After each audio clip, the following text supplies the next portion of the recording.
What really happened with your host, Mike Rivero. You're listening to the Republic Broadcasting Network, where you'll find out what the Fukushima's going on. And aloha, America. Welcome to our show today. It is Thursday, March 21st, 2019. Sure happy it's Thursday. Sure happy it's Thursday. Sure happy it's Thursday. We have got a lot to talk about today. The phone lines are open, 800-313-9443. Mike is in our control room. The phone lines are working again today, and we think we've got our audio problems taken care of. So we're sort of, back to battery, as it were. And so you can call on in with your opinions and questions and observations and comments.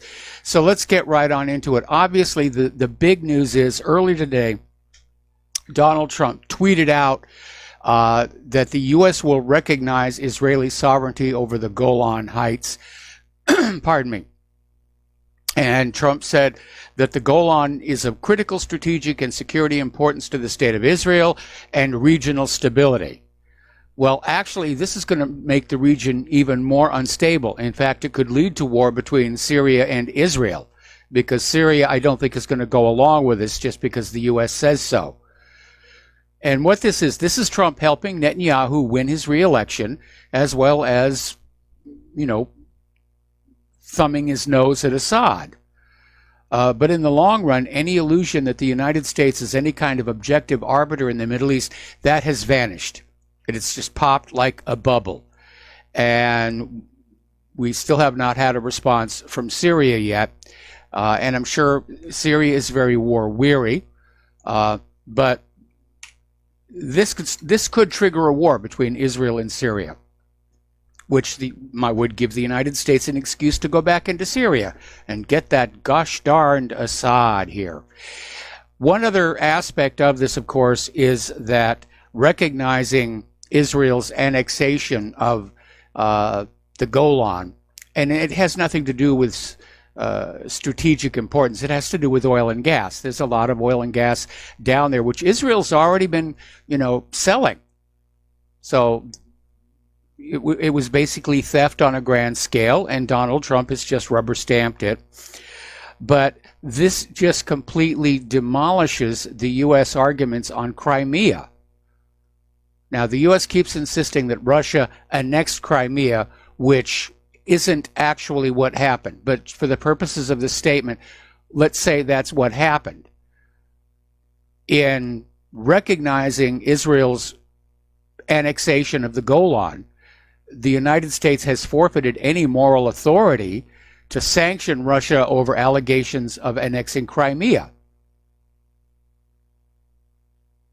So our foreign policy is very disjointed. In fact, there is no coherent policy.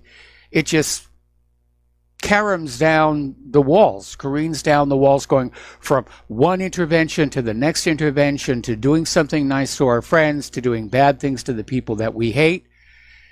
And it was a bad move. We knew it was coming when the State Department report came out describing the Golan as Israel-controlled rather than Israel-occupied, the word occupied having legal ramifications. Okay, we're going to take a phone call now. Jim in Chicago, aloha. Welcome to the show. What's on your mind? Well, Michael, have you looked into this guy who is the acting Secretary of Defense? He worked for Boeing for 31 years, and currently he's trying to get a lot of more contracts for Boeing. In fact, denying Lockheed Martin some contracts and letting it going to Boeing. And I'm wondering, when they didn't ground the 737 right away, do you think this guy might have had some influence on that? It may well be. I mean, I remember following that second crash where Donald Trump and the FAA came on out and said, no, the planes are perfectly okay. They're safe to fly and okay to buy. And of course, now they've got egg all over their face because it's turned out, there actually is a problem with the aircraft here. Well, not only the aircraft, but the Secretary of Defense. Yeah, it does look like he's basically feeding contracts to his old buds over there at Boeing, which, Boeing is going to be in serious trouble. There are going to be major lawsuits and litigation about about this, about how they handle this. And there's going to be a lot of criticism leveled at the FAA for basically allowing Boeing to do the verification and validation on the aircraft, which is what the FAA is supposed to do. Right. And the final thing, this guy has not even been confirmed as Secretary of Defense. No, he's just in there, and he may be thinking he's not going to be confirmed, so he's just in there, and he's just going to do as much for Boeing as he can, and then retire with a glorious pension and go back to Boeing with a nice consulting job that pays a huge salary. Right. All right. Okay, Michael, you take care. All right. Thanks an awful lot for the phone call. We're going to let you go. The phone lines are open again, and obviously they are working. So anyway, Netanyahu is coming to Washington. He's coming to the United States for the AIPAC convention, and Trump is just rolling out the red carpet. Trump is going to host Netanyahu at the White House next week.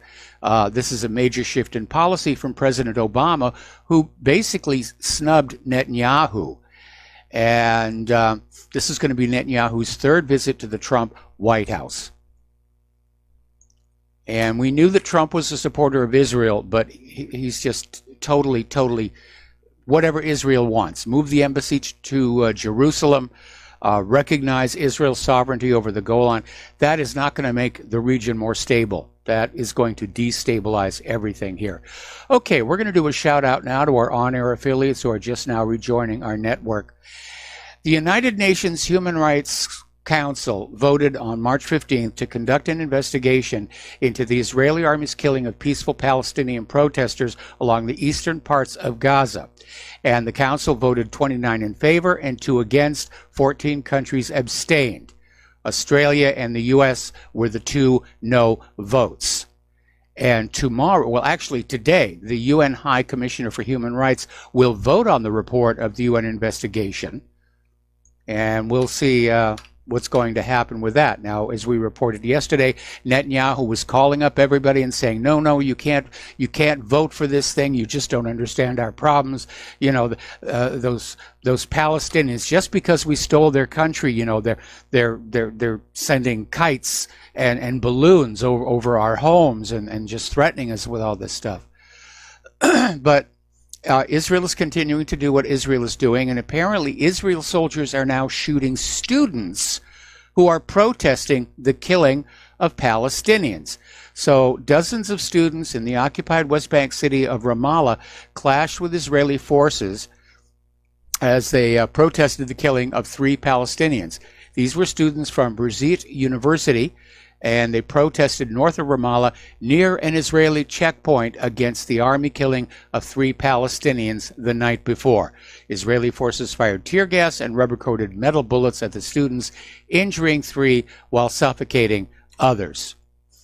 And Israel has now started conducting airstrikes against the protesters in central Gaza.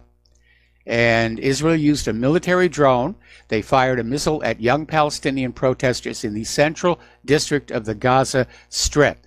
Eyewitnesses said the drone fired a missile at the young men east of the Al-Borej refugee camp and added that the missile detonated close to the protesters, but fortunately did not lead to casualties. Okay.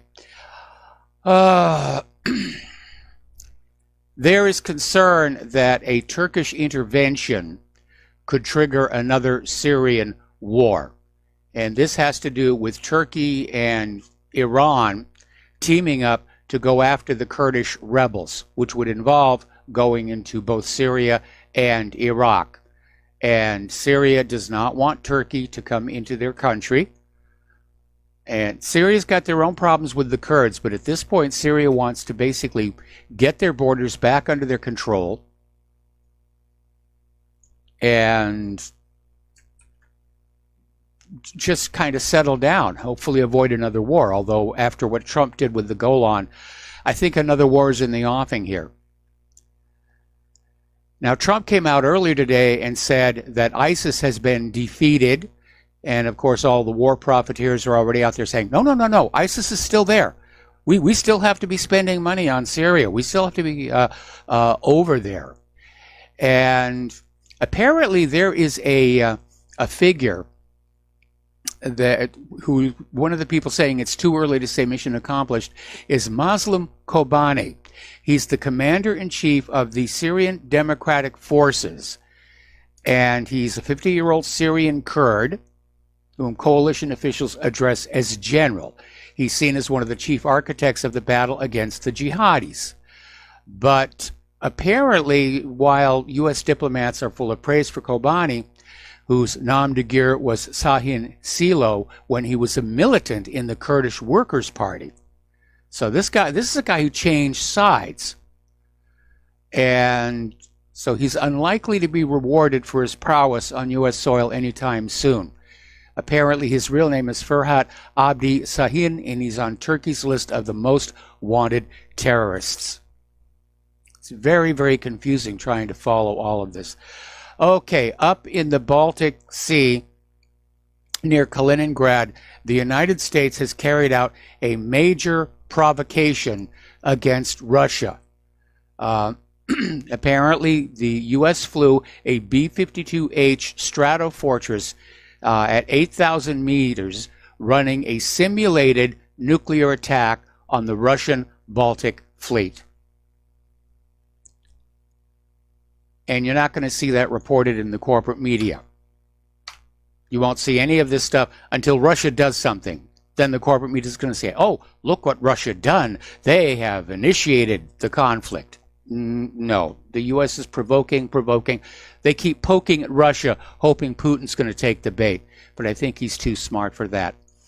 Down in Venezuela, there's an interesting article over at Zero Hedge saying that the U.S. attempted a coup by sheer narrative control.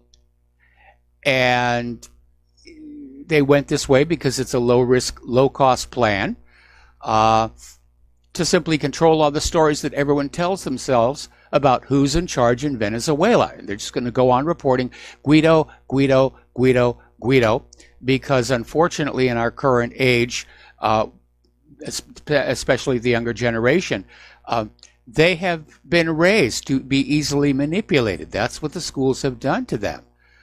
And manipulators, propagandists, are just out there pushing these stories, even though videos are coming out of Venezuela showing that conditions there are not as we're being told. Okay, let's take another phone call. G from Maryland, aloha. Welcome to the show. What's on your mind? Hey, Mike. You're talking about Russia and how the U.S. is over there in their neck of the woods in the Baltics or wherever and doing stuff, and then they're over in Venezuela, the U.S., and they're just messing around with Russia's interests. Eventually, Russia's going to do something to this country. What would be the red line? The U.S. does to Russia for Russia to actually have an effect on us, the people in this country. And I'll just let you go, Mike. Thanks a lot. Bye. All right, bye-bye. I don't know what Putin's red line would be. I imagine we're getting close to it because, unfortunately, Putin is dealing with a lot of pressure from his own hardliners saying, let's just get it over with. And I'm very disturbed by all this talk that Paul Craig Roberts says is floating around Washington, D.C. about an unprovoked nuclear first strike against Russia. And it's a scary time. And for those of us old enough to remember the original Cold War, corporate media and the government kept just fanning up the fear. Just keep the fear going. Keep us emotionally dependent on the government. Keep us under their control. And they're definitely doing it again. But in this case, again, we're dealing with very dangerous weapons, and there's that new added dimension of computerization. And we've already seen instances where the software in some of these modern weapon systems is not really very good, and it's led to ordnance being launched that shouldn't have been. So in terms of what can Russia do to the United States, I think what Russia is doing is pretty much what a lot of other countries around the world are doing. They're delinking from the United States. They're dropping the U.S. dollar, and they're playing a waiting game because I think they recognize the United States is an empire in decline, and it's thrashing out at the rest of the world trying to regain its empire. But it's not working. We didn't win in Syria. We're not winning in Afghanistan. Iraq wants us to leave now. We've had all these military ventures, and not all of them are working. Now they're talking about going into Venezuela. That could turn into a new Vietnam. And the American people are getting really sick and tired of bearing the costs of the war, of having their children come home killed or crippled in all these wars. And Americans are saying, why are we doing this? Okay, who cares if conditions in Venezuela are terrible? That's not our problem. That's the Venezuelans' problem. We have problems here in the United States of America that are being ignored by the U.S. government in its lust to go in and meddle in other countries. Are we going to get into a force-on-force war with China and Russia? Well, it certainly looks like the U.S. is preparing for it. The danger with that one, of course, is that once joined, it's going to be hard to back down. And the first side that feels they are losing will probably resort to their nuclear weapons. And I don't want to see that happen. But as we reported yesterday, Russia has sent its latest Boré-class submarine out for sea trials, and that one can really cause a lot of damage pretty much anywhere on the planet. All right, we have another caller waiting on the line. Joe in California. Aloha. Welcome to the show. What's on your mind? Aloha, Mike. Mike, I have no real understanding of this AI. I mean, could you, in simple and concise as possible, give a definition of AI? And my second question is, these two planes, the Boeing MAX 737 crashes in Indonesia and Ethiopia, was that an example of AI gone awry? No, because there's no AI being used in those flight control systems. Now, AI, as you see it in the movies, are self-aware computer systems that can carry on conversations. But in actual practice, artificial intelligence refers to a class of software that is able to learn from its past experience and basically build up its database through a self-learning or a teaching process, rather than having to be programmed with all the knowledge it needs to do what it's doing. I think it's a little overhyped. As I've mentioned before, the Weather Channel uses IBM's Watson, and at least around here, the results aren't very good. And it raises the question, how do these computer scientists working with AI know that what the AI is learning is correct? There are no AI academies. There's no AI SAT scores. There have been previous experiments with artificial intelligence where these systems will just go off in the most bizarre directions and start swearing at their programmers or just coming up with all kinds of bizarre stuff. To me, it's a very reckless deployment before we're really sure where we're going with this. And I'm sorry to see it being applied to facial recognition. Well, you know, it's like it's the new whiz-bang product. Everybody wants it, and it's just being, sold all over the place, including areas where it really shouldn't be necessary. Well, how long does it take for an AI system to build up this knowledge? Okay, well, I'm going to have to. Okay, Joe, I'm going to have to put you on hold. We got to take a break for commercials, and I'll come right back to you after these words from our sponsors. And aloha, America. Welcome back to the show here. We're talking with Joe in California, and Joe was asking about artificial intelligence and how long it takes to teach itself what it needs to know to do its job. And that, of course, varies greatly depending upon what the task is. Right now, they're trying to teach this AI system facial recognition simply by showing it the faces of everybody that they can. And that's going to take a long time. For simpler context problems, it takes less time. For others, like, again, trying to predict the weather, that self-learning process probably continues to go on even as the artificial intelligence system operates. Oh, Mike, just two more last questions. First, on the AI, when we see a machine, a chess master, grand chess champion playing a machine, is that machine AI? The latest ones are AI because they learn to play chess by playing chess rather than simply being programmed with everything that they need to know. That's a real good example of what makes an AI an AI. Mike, I want to put some money in anonymous cash in an envelope and send it to Republic, but I'm going to do this. But just wondering, do you think we're going to get to a point where, because Republic Broadcasting, the people, the establishment, they know that's an independent outlet. Do you think we're going to get to a time where that mail will be basically, it just won't arrive? The U.S. Postal Service will just not deliver it? Well, they know there's cash in there? Call me cynical. Well, it depends on how you wrap the cash here, because if you wrap it in like a couple of sheets of typing paper, they're not going to know what's in there.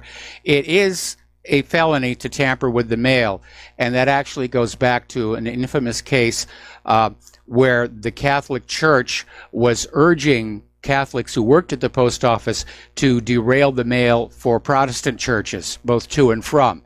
And it led to a huge stink and the passing of laws regarding tampering with the mail. Whether the government will start saying, yeah, we're going to stop mail going to Republic Broadcasting or whatreallyhappened.com, it could happen. At this point, as we slide into dictatorship, absolutely anything is possible. That's what I mean. It's not a felony if the government does it. So. Well, it is a felony if the government does it, but the government won't prosecute itself. Right. That's what I mean. Yeah. So, okay. Thank you so much, Mike. All right. Thanks an awful lot. And we're going to switch over to James in South Carolina. Aloha, James. Welcome to the show. What's on your mind? I was just thinking about something that I'd like you to consider. I was just listening yesterday, and you were talking about the flat Earth phenomenon on the internet and all like that. It would seem to me that it would be fun if you would take, maybe once a month, take some of these things on, have some of these people on and discuss that and, some of the other stuff you disagree with. I'm sure there's a lot of stuff, like the moon landing and all like that. You're one of the few people that has an eclectic enough background to take this kind of stuff on. I think it would be fun. Don't do it a lot, but, just do it sometime. Well, it's not my idea of fun. In fact, it would be a waste of time because we've seen this in online discussions, whether it's chemtrails or climate change or whatever. There'll be shills that will come on in to try and junk up the conversation, and everybody just wastes a huge amount of time arguing with them, and then they'll go away, and then all of a sudden somebody new will come into the discussion and start the same arguments all over again. And after a while, it becomes obvious it's the same person, just with a new identity, and their goal is to basically waste everybody's time. This flat Earth nonsense, again, it's put on the internet to try and make us all look kooky in the hope that the American people will flock back to the warm embrace of the corporate media. Well, like I say, I believe that you have the background to knock these things down, and I just thought it would. I think the people that listen to you would appreciate it if you didn't do it too often. It's just an idea there. Well, I understand. I understand that, but I go through the same thing with the fake Apollo landings. People. I'm now like a quarter of a century into doing what I've been doing, and you'll present all the arguments and you'll show everything, and they just go away, and then they come on back and try and start the discussion all over again to just tie you up and keep you from looking at the more important things. to me, it is a waste of time. And I think the propagandists kind of jumped the shark going with flat Earth because it was possible to convince people that chemtrails are bad. It's possible to they did convince people the Apollo landings were faked, and they certainly did convince a lot of people that humans were warming the planet. But trying to convince people that there are actually Americans who think the world is flat, that one, I think, really kind of made it very obvious what was going on. Anyway, James, got to let you go. Got to take another break for commercials, and we'll be right back. And aloha, America. Welcome back to our show. We're going to go back to the phones to Joe in Tennessee. Aloha, Joe. Welcome to the show. What's on your mind? Hi, Mike. I got cut off yesterday, so if I could, I'd like to bring up two quick topics. Yeah, we were having problems with the phone system, but they're fixed right now. Yeah, no, I know. I was listening to you, and it sometimes it would fade in and out, but it's much better today. So, but the first topic is they're going to have hearings, the House Judiciary, on white nationalism, and I think it's great. It's going to be wonderful. The publicity. I'm sure you're going to see Nadler and Sheila Jackson Lee and all these like lefties showing what hysterical lunatics they are. And you'll also see the Republicans as being cowards and also condemning any like person that might be, you know, say the politically incorrect things. So it just amazes me that the House thinks they're going to score political points by doing this. It's just as a white nationalist, it's a bonus bonanza for us, and I really appreciate them doing it. Once again, to have I'm hoping Cortez will be there, and maybe Debbie Wasserman Schultz for good measure. It's just going to be wonderful to watch. The other thing I wanted to talk about is, I hear a lot of talk about Israel and the Zionism with the war starting. Okay, well, before we go there, I think right now the smartest thing that white nationalists could do is rebrand themselves. And, you have the African Americans and Hispanic Americans and the Asian Americans. I think it's time for Americans to come forward. And or European Americans. I think you just missed my point. Instead of calling yourself a white nationalist, call yourself an American. And that's going to be a lot harder for them to put a negative connotation on. I guess that is a better idea. But the other thing I wanted to bring up was the real, we all talk about Zionism and Israelis starting wars but when you look behind the scenes of what's going on with the demonization of Russia and the attempted coup against Trump, it was the English. And it's the quiet, unspoken thing is how the English were involved in trying to subvert the Trump presidency, how the English are the ones that are always stirring up crap about Putin and trying to demonize Russians. And it goes back to like our Civil War. I mean, they don't want the American country to get along with the Russians because England, with their banking, empire, and they're real smart, slimy little bastards. And it's when you look at the intelligence services that run this country and run the world, basically, they're all like started by all these rich elite families and banking families in England, and then also farming out with the rich American banking families. And it's the intelligence services that really have taken over this country. They've taken over our media. They've taken over, you name it. And when you really get behind it, it's the Milner Group, it's the Rhodes family, the Cecils, it's the Rothschilds. It really goes back to Mother England, and the real enemy to the United States patriot and populist and nationalist is the British Empire, more so than the Israelis, in my view, or the Zionists. A lot of what you say is absolutely true, but I wouldn't confine it just to Great Britain. We're seeing a lot of countries that are American allies that are bashing Russia. They're going along with the sanctions. They're going along with the warmongering. And I would say that what you're looking at is less Great Britain in and of itself, but more of a coalition, which includes Great Britain and the United States, France, and so forth. But you hit it right on the head when you say the issue is the major banking families are all around the globe who are using their money to basically manipulate whatever nations they happen to be residing in, to basically create opportunities for further plunder. I mean, look at what George Soros is doing to Thailand right now. Yeah, well, what he did, and they're trying to get. I had a condominium in Thailand. I'm in an apartment, and I got out of there about when the king died a couple of years ago. I said, I'm going to get out of here because you can see what's getting ready to happen. They all sat on their hands until the old king died. And now they got a new young king who's a bit of a playboy, and it's just ready to go. That whole country is, and the Chinese are in there, the British are in there. Everybody's got an interest in there, and the globalists want Thailand back. It's going to probably be pretty ugly what happens over there. And I just lucky to get out and sell my place. But I love Thailand. It's a great country, and they're good people.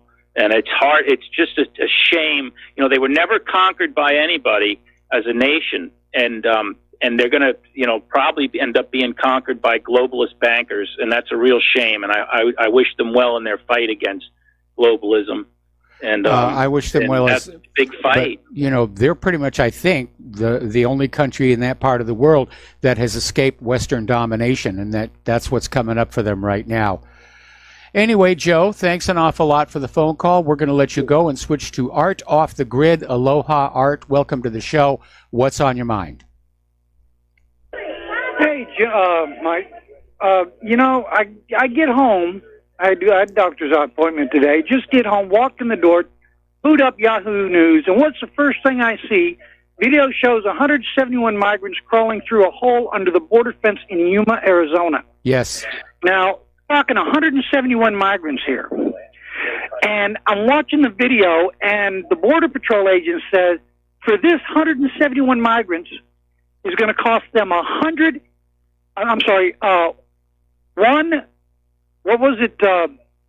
little over $1 million, roughly at $100,000 per month. Now, you figure $100,000 per month over a 12-month period. We're talking a total of, and I love numbers because numbers don't lie, we're talking about a total of $1,200,000 per year. Now, let's say they do this once a week. Okay, they'll multiply that number by 4, because the average month has four weeks in it, and we come to $4,800,000 per year. That's at once a week, every week, per year. And if we add to that, remember back not long ago, they said to keep the military on the border would cost $5 million. So we round that $4,800,000 out to $5 million, and add to that the $5 million they say it would cost for the military on the border. We get $10 million.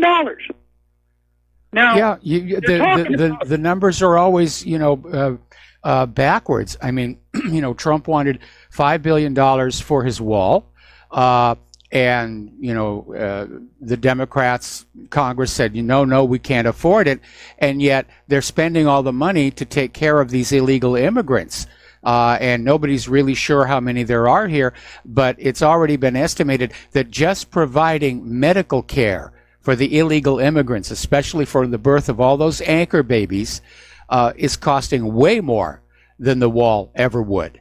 But again, the Democrats are desperate to flood this country with Democratic voters. We got a story about that a little bit lower down. Apparently, business owners think this surplus of workers is going to keep wages and salaries down, but they're already as far down as they can go, and still allow Americans to just maintain the basic standards of living that they need. And maybe that's part of the globalist goal, is to force Americans to accept a still lower standard of living before they drop the borders around the rest of the world here. But that's been the message coming from the globalists and the bankers and the global warming people and all of it. You must make do with less so we can have more. You must make do with less so we can have more. And frankly, I'm tired of hearing it, and I'm pretty sure that you're probably tired of hearing it as well. Oh, yeah, absolutely. And now if you add to that, I believe I sent you a link to an article of Tommy Lauren, who she had a broadcast on the Blaze called Tommy, and she is being criticized because she came out and spoke out against this new proposal to lower the voting age to 16, and she's using the whole the school system is nothing but an indoctrination program. And it's all, this whole plan is this new voting age that they want to, get it to 16 is because they want to make sure that they catch these voters when they're young and impressionable, and that's to give the Democrats more votes. This is, they are pulling dirty trick after dirty trick after dirty trick, trying to change all of the rules to their favor because they don't like the system. And plus they're calling for an end to the Electoral College. Yes. If they get any one of these, we're done. Just any one of these three issues, if they get one of them, we're done. Well, the only upside on all of this, of course, is that with all the socialism and spending that the Democrats are going to be doing, it will accelerate the collapse of this country. And then we'll be able to just sort of scrape all of that stuff out, basically, exile all the professional politicians and start over with the Constitution and the first 13 amendments. Yep, and that's what I mean by we're done. If they get this through, it's only a matter of time before we'll see an absolute collapse. And Mike, as much as I hate to say it, I have tried so hard to be positive through all of this, and it's become almost impossible for me to maintain a positive attitude. Yes. But I am at the point, I'm not kidding, I am at the point where I am almost praying for a collapse just so we can do what needs to be done. You know what I'm saying? And I really hate to say it, but I'm at that point. No, I understand exactly what you're saying. I'm hoping for an economic collapse so that we can avoid a nuclear world war. But it does seem that there's such poor quality thinking coming out of the federal government. And by the way, somebody sent me an article about our acting Secretary of Defense. He was with Boeing for 30 years. He's only been in government a year and a half. He's got zero military experience. What's this guy doing advising Donald Trump on how to go to war? That's how disjointed. if you're going to have somebody advising you militarily, you should at least have a general. Yes. Or a brigadier general. That's the lowest of all of them. Yes. Because the brigadier, it's the way we learned it was be my little general. There's four of them: brigadier, major, lieutenant, and then general. And at least a brigadier general. At least. Yes. Because at least there you got some experience. To bring in somebody with absolutely zero experience, never even served, that is absolutely, and I hate to use remember, we can't use the R word anymore, but I'm going to use it, retarded. Yes. It absolutely is. Hey, thanks, Mike. Have a great one, man. All right, thanks an awful lot. We're going to let you go. The phone lines are now open again. And getting on back down to Venezuela, it looks like Maduro is taking off the kid gloves here because just a few days after Juan Guaido's government in waiting took over 3 diplomatic facilities in the United States with the blessing of Trump, Maduro's security forces have begun arresting members of Guaido's staff, including his chief of staff, Roberto Marrero, as well as opposition legislator Sergio Vergara. So the arrests are now starting, and at some point I'm sure they're going to go after Maduro himself, who had to return to Venezuela to be seen as being present.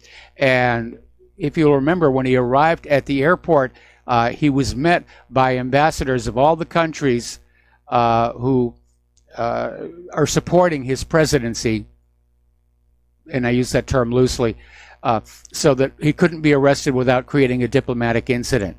but he can't stay surrounded by those diplomats all the time. But it looks like Maduro is getting ready to basically come down hard on this coup d'etat. And of course, that would then leave the United States with the option of just basically invading, coming in from the Caribbean, coming across the border with Colombia, and it'll turn into a new Vietnam, and it will drag on for a decade and cost a huge amount of money and kill a lot of American kids.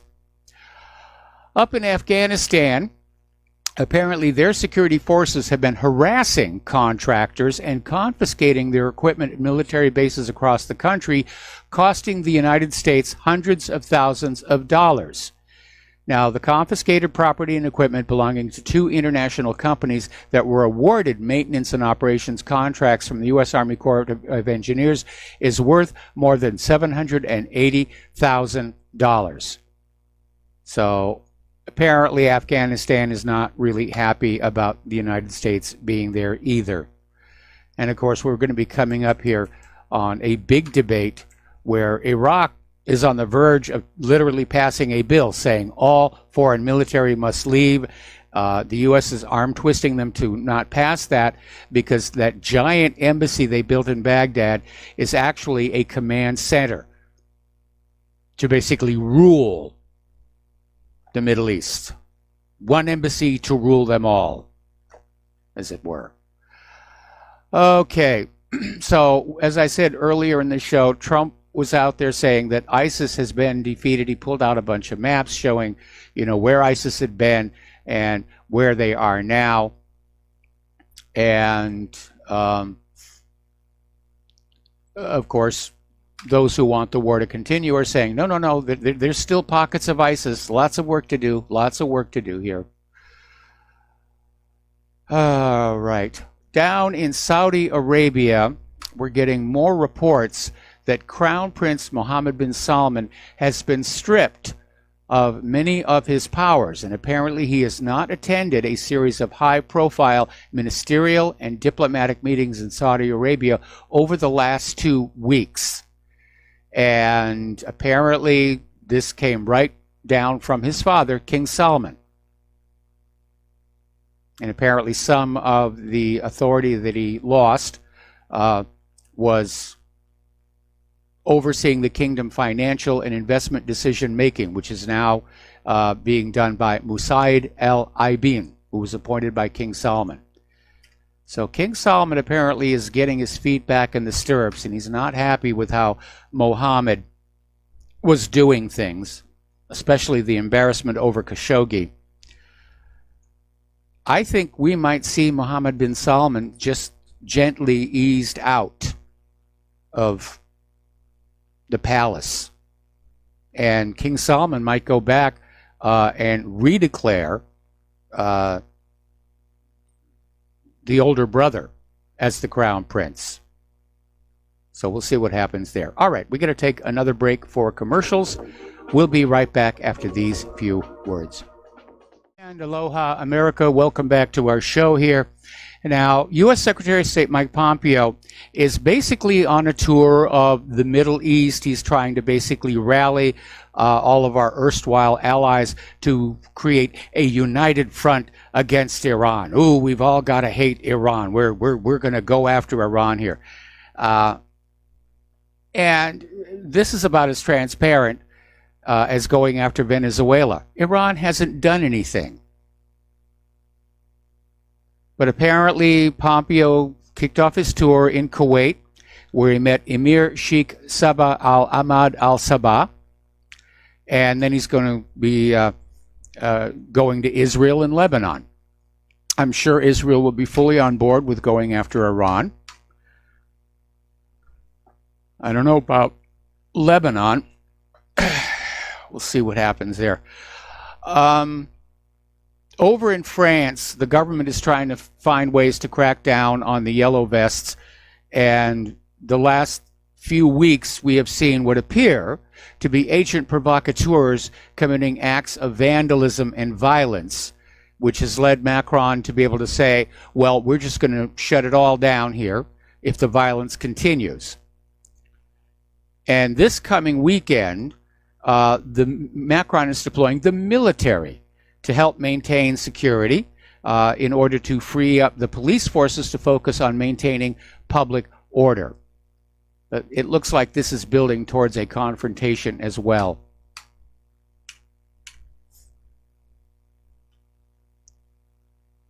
Remember a while back I said this push to create a global government could trigger a global revolution.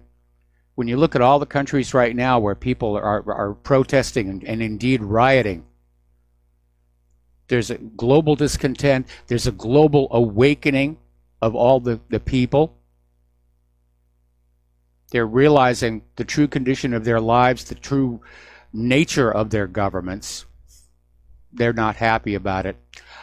All right, so let's talk about New Zealand, because they have instituted an immediate ban on all assault rifles, military-style semi-automatic rifles, and the ban goes into effect immediately, will be followed by legislation, and they're demanding New Zealand citizens should make arrangements to turn in weapons banned under the new laws. In other words, those people of New Zealand who have already purchased these weapons, own these weapons, have committed no crimes with these weapons, are going to be stripped of them. Bernie Sanders thinks that's great. And he just endorsed the move right away and said it needs to happen here in the United States. You know, he wants to strip Americans of their Second Amendment rights overnight. To heck with the Bill of Rights. We've got to get those guns here. Now, remember earlier in the week, there were all these stories about how New Zealanders were already turning in their guns, and I speculated at that time it might be propaganda to try and get New Zealanders to start turning in their guns. Well, as it turns out, as of Tuesday night, only 37 firearms had been turned in nationwide out of 1.2 million registered guns. We got to take a break for station identification. We'll be right back. Aloha, America. Welcome back to our show, hour number 2. The phone lines are open, 800-313-9443. We're talking about events down in New Zealand, and it has now come on out that the gun licensing procedures were not followed for this guy who shot up the mosques. And apparently this ex-cop and arms control officer Joe Green says that he's got a source alleging that gun licensing procedures weren't properly followed. Apparently, the information claims that the alleged gunman's application wasn't lodged in Dunedin, where he lived, but filed in Waikato.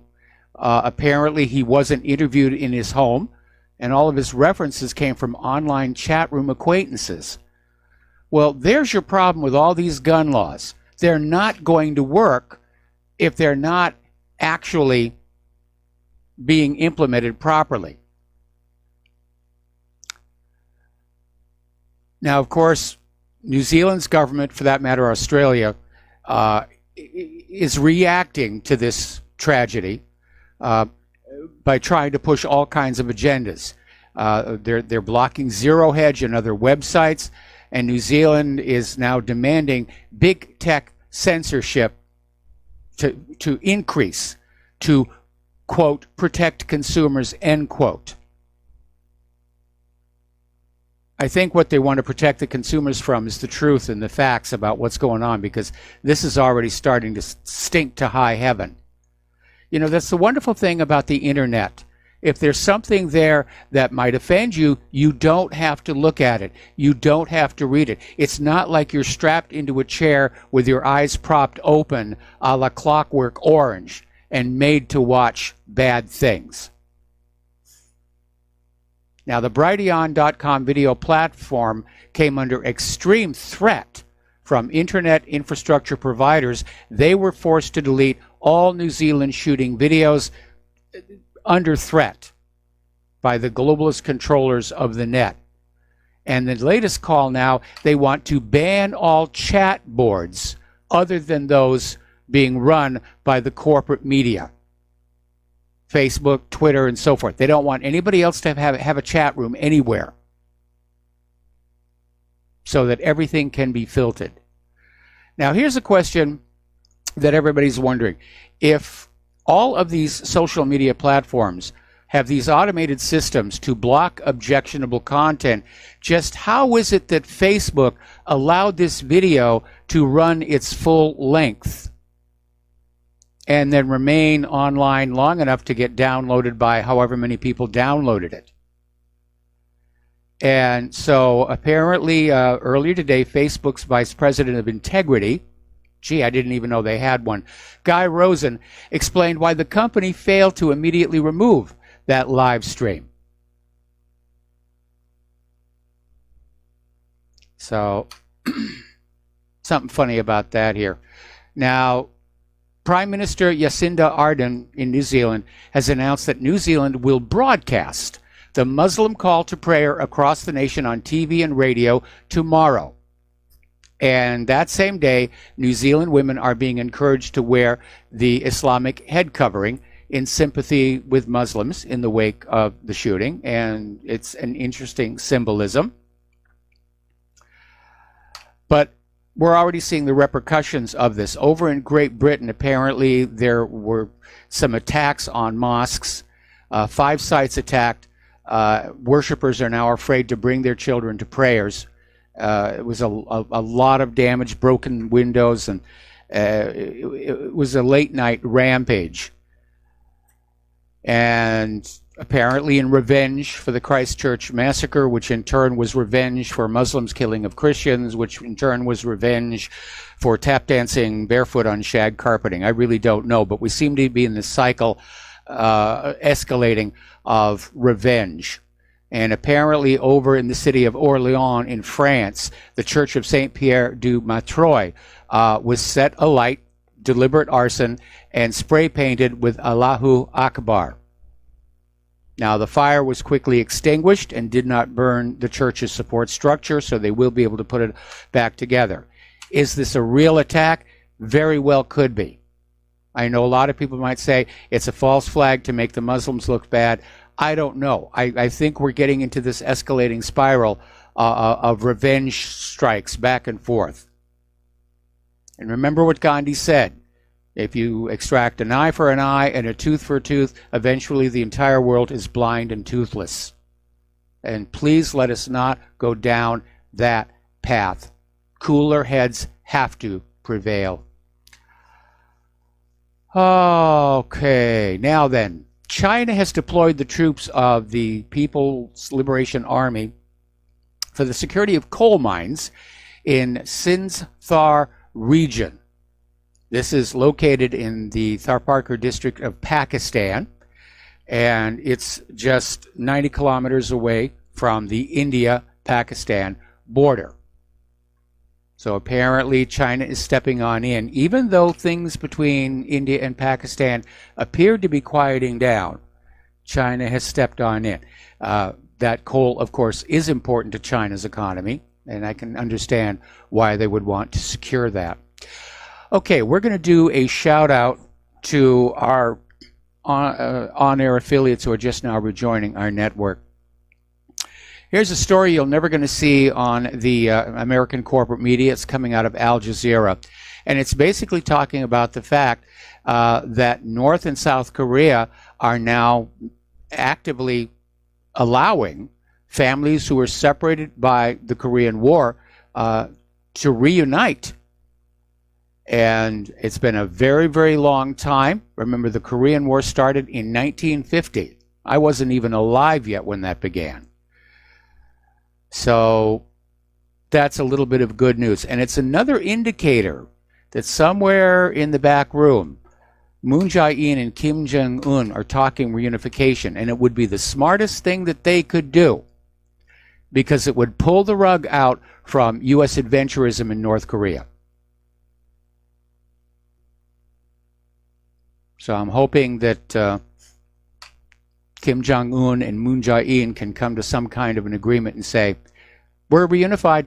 No more North Korea, no more South Korea, just Korea. And they have been making all kinds of gestures along that line for quite some time. Combined Olympic teams, opening up these roads and train lines, letting families reunite, pulling back the artillery from the DMZ. Now they're talking about starting to actually tear up all those landmines and basically get rid of that DMZ. Down in Brazil, the former president, Michael Temer, has been arrested for corruption. Temer took office in 2016 after the impeachment of his predecessor, Dilma Rousseff, also for corruption. So you can see what's going on. Back in 1997, the U.S. Space Command, which Trump has now reestablished as part of the Air Force, announced its commitment to full spectrum dominance. And the idea would be that the United States would dominate not just the air, space, the land, but also the electronic spectrum. And again, it sounds to me like a revival of Star Wars. But apparently Trump's new Space Directive 4,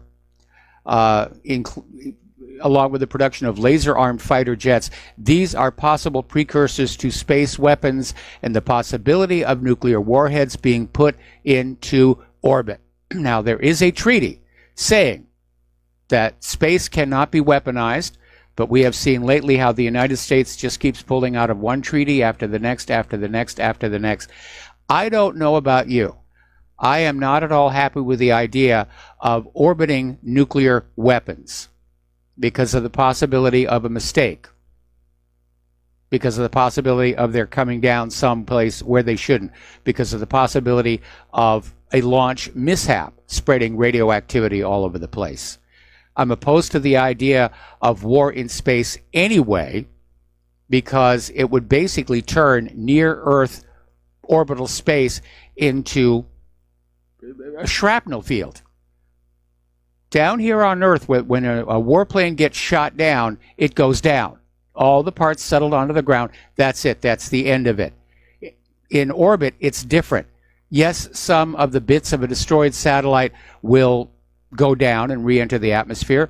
Some will go into higher elliptical orbits. But basically, most of it will just go into other orbits. And they're going to be pieces that are too small to track. And if they intersect other satellites in crossing orbits, the closing velocity will be in the thousands of miles per hour. And that can cause a lot of damage. And so what I'm foreseeing is you destroy one satellite, its shrapnel destroys 3 more satellites, that shrapnel destroys 9 more satellites, and so forth and so on, until you have this domino effect that literally ruins all of the commerce going on in space, as well as making it impossible for any more space flight.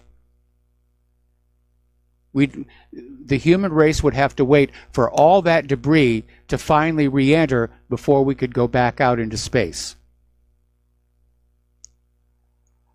Now, this little tit for tat going on between Donald Trump and the ghost of John McCain is still getting a lot of news coverage, more than I think it really deserves.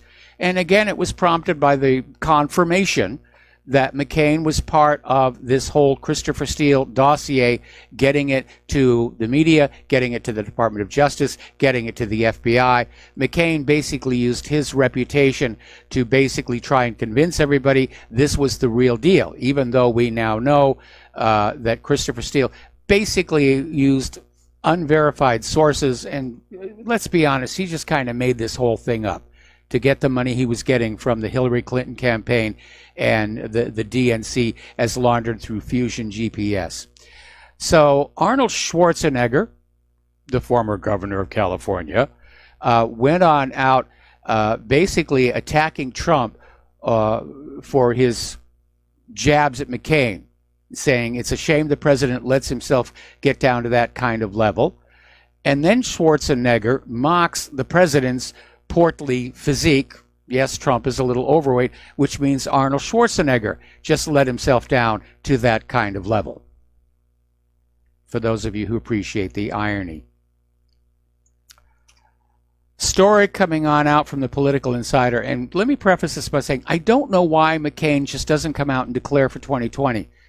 All the indications are that he's getting ready to do it. But according to this article out of the Political Insider, Biden may choose Stacey Abrams as his 2020 running mate so people doesn't think he's another old white guy.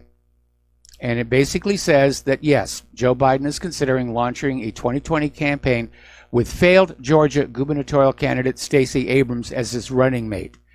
And Biden's top advisors have been in discussions to add Abrams to the top of the ticket. Now, as I understand it, he's already leading in the polls, even though he hasn't officially declared. And by the way, have you noticed this odd little thing that's going on with the corporate media? Because all the male candidates are being asked if they will choose female running mates, but the female candidates are not being asked if they will choose male running mates. Kind of a little double standard. Now, as for Stacey Abrams herself, story from the Daily Wire, apparently all this time afterwards, Stacey Abrams still won't concede the lost election, which has now been over for 4 months. And according to this article, it almost seems like she's waiting to carry out some kind of revenge. She made a comment, revenge can be very cathartic. And right there, I'm going to tell you, I don't want that kind of a personality as a vice president. Now, everybody is getting ready for the, at any time, supposedly, release of the final report from the Robert Mueller investigation into Trump-Russia collusion. And all indications are it's going to basically be an airball. There's going to be nothing there. And that's after 3 years and millions of tax dollars. Trump and his people are out there saying, make the whole thing fully public. The Democrats are saying, no, only release redacted portions. And the reason for that is so they can say, well, if you could see the redacted portions, that would tell you there was collusion. But it turns out another collusion plot has surfaced, this one from Ukraine. And apparently there is an investigation going on in Ukraine that was prompted by a Ukrainian parliamentarian's release of a tape recording purporting to quote a top law enforcement official as saying his agency leaked the Paul Manafort financial records to help Hillary Clinton's campaign.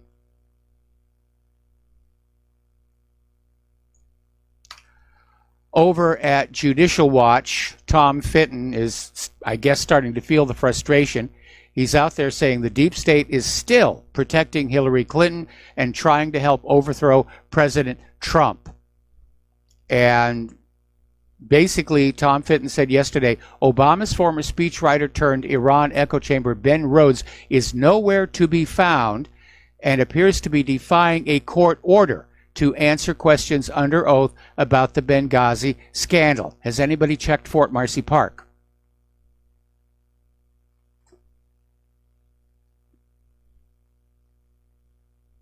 So it's time to put Ben Rhodes' face on a milk carton, I guess.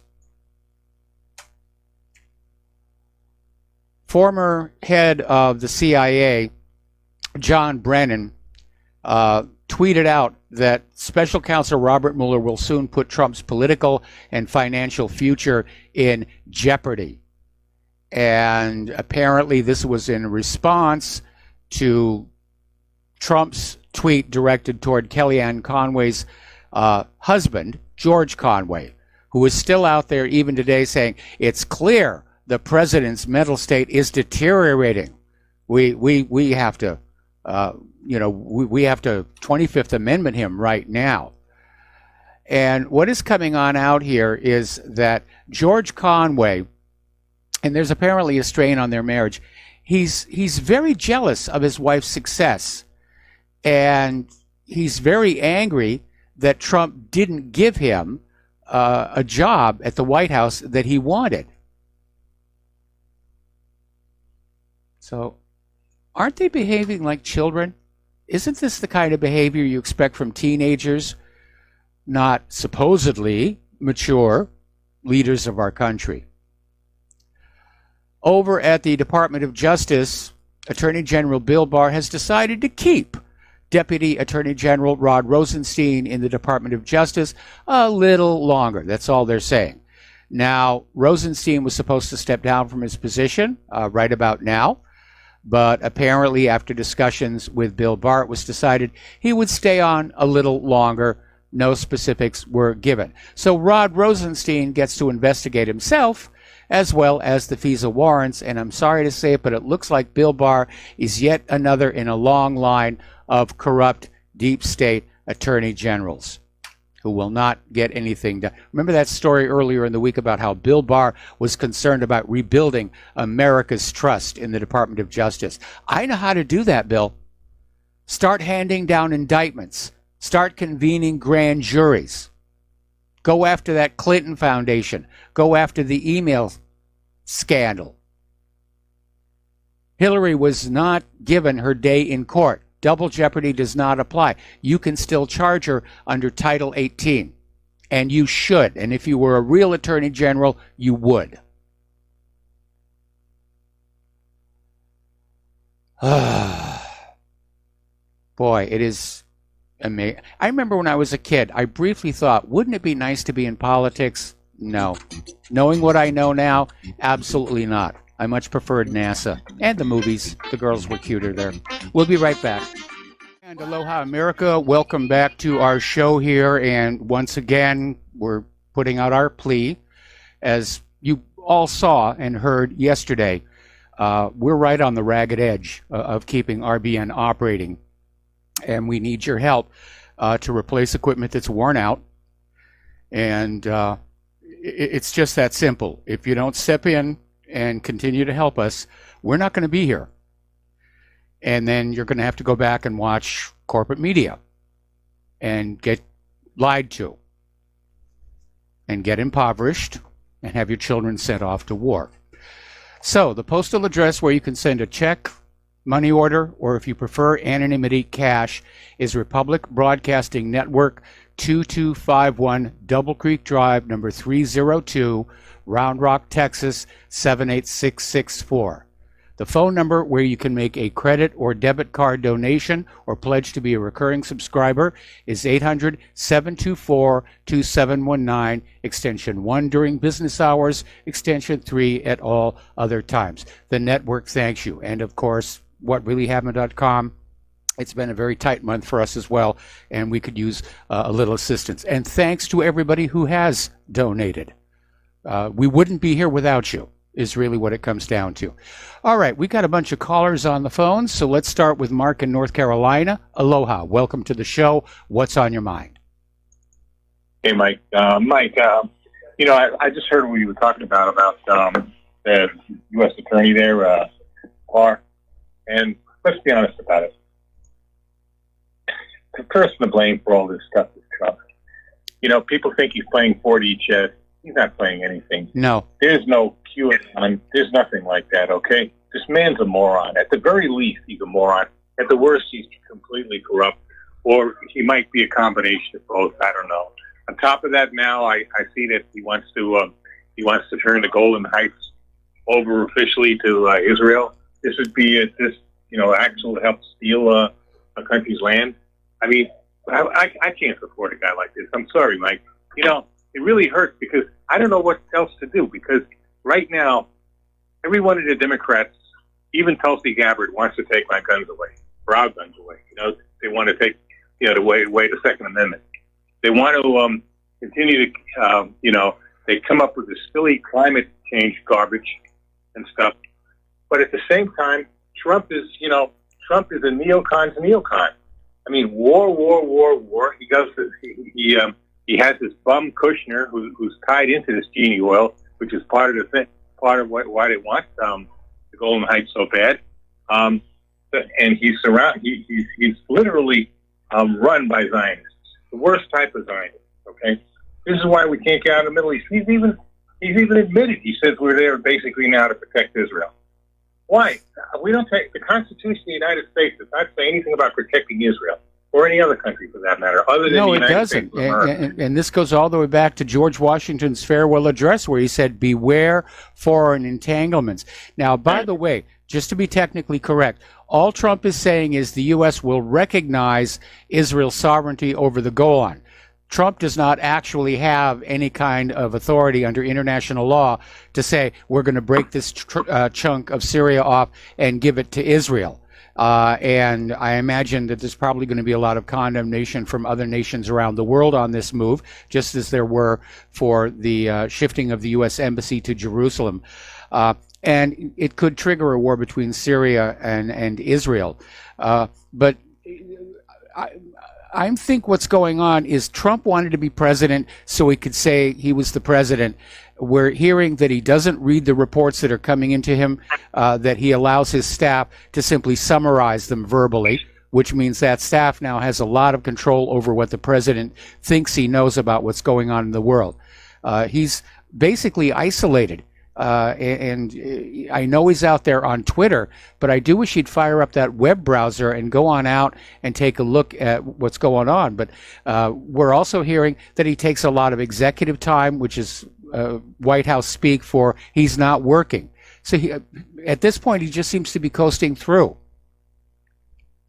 Well, he's not coasting through very well. I don't trust the economy either. Like you, I think there's a lot more to it other than the stock market getting richer and richer, and that's because they're buying each other's stocks back. That's all it's just to it. Or the Fed buying a lot of these stocks back. It's it's not that they're really these corporations are doing that well. There's another thing too. He's refusing to take action against these tech companies, refusing to go and to break them up. Use the anti-monopoly laws against them, antitrust laws.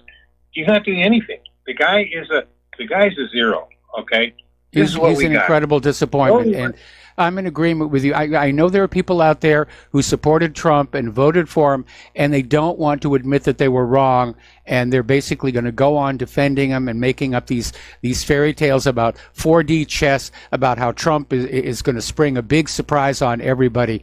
But as far as I'm concerned, Trump is a one-term president, and I think the Democrats are going to sweep both houses of Congress and the White House in 2020. Yeah. Unfortunately. Anyway, listen, Mark, I got to let you go. Got to take another break for commercials. Back with more phone calls after these few words.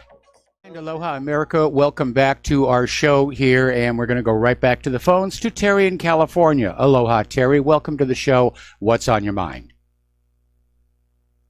Mike, I can't disagree with Mark from North Carolina just now, and if we want our country to survive, we got to do this. We got to break off relations with Israel, recall our ambassador, stop all aid, and put on sanctions on the country. Now go ahead and laugh. I'm not going to laugh. I don't think it can be done. Our government's totally owned by Israel. But we're going to have to let the whole system come crashing down and then be prepared to build it back up. We're basically, exile all the current politicians and say you're not allowed back in public service. Maybe send them off to an island in the South Seas somewhere. And just start up again with the Constitution and the first 13 amendments and just go from there. What do you? No private central banks. Strict campaign donation limits, and just, try and construct a system the way the founding fathers did that would try and limit corrupting influences on government. And the corrupting influences will always be there. Even Thomas Jefferson didn't expect that this daring experiment in self-government that he created was going to last all that long.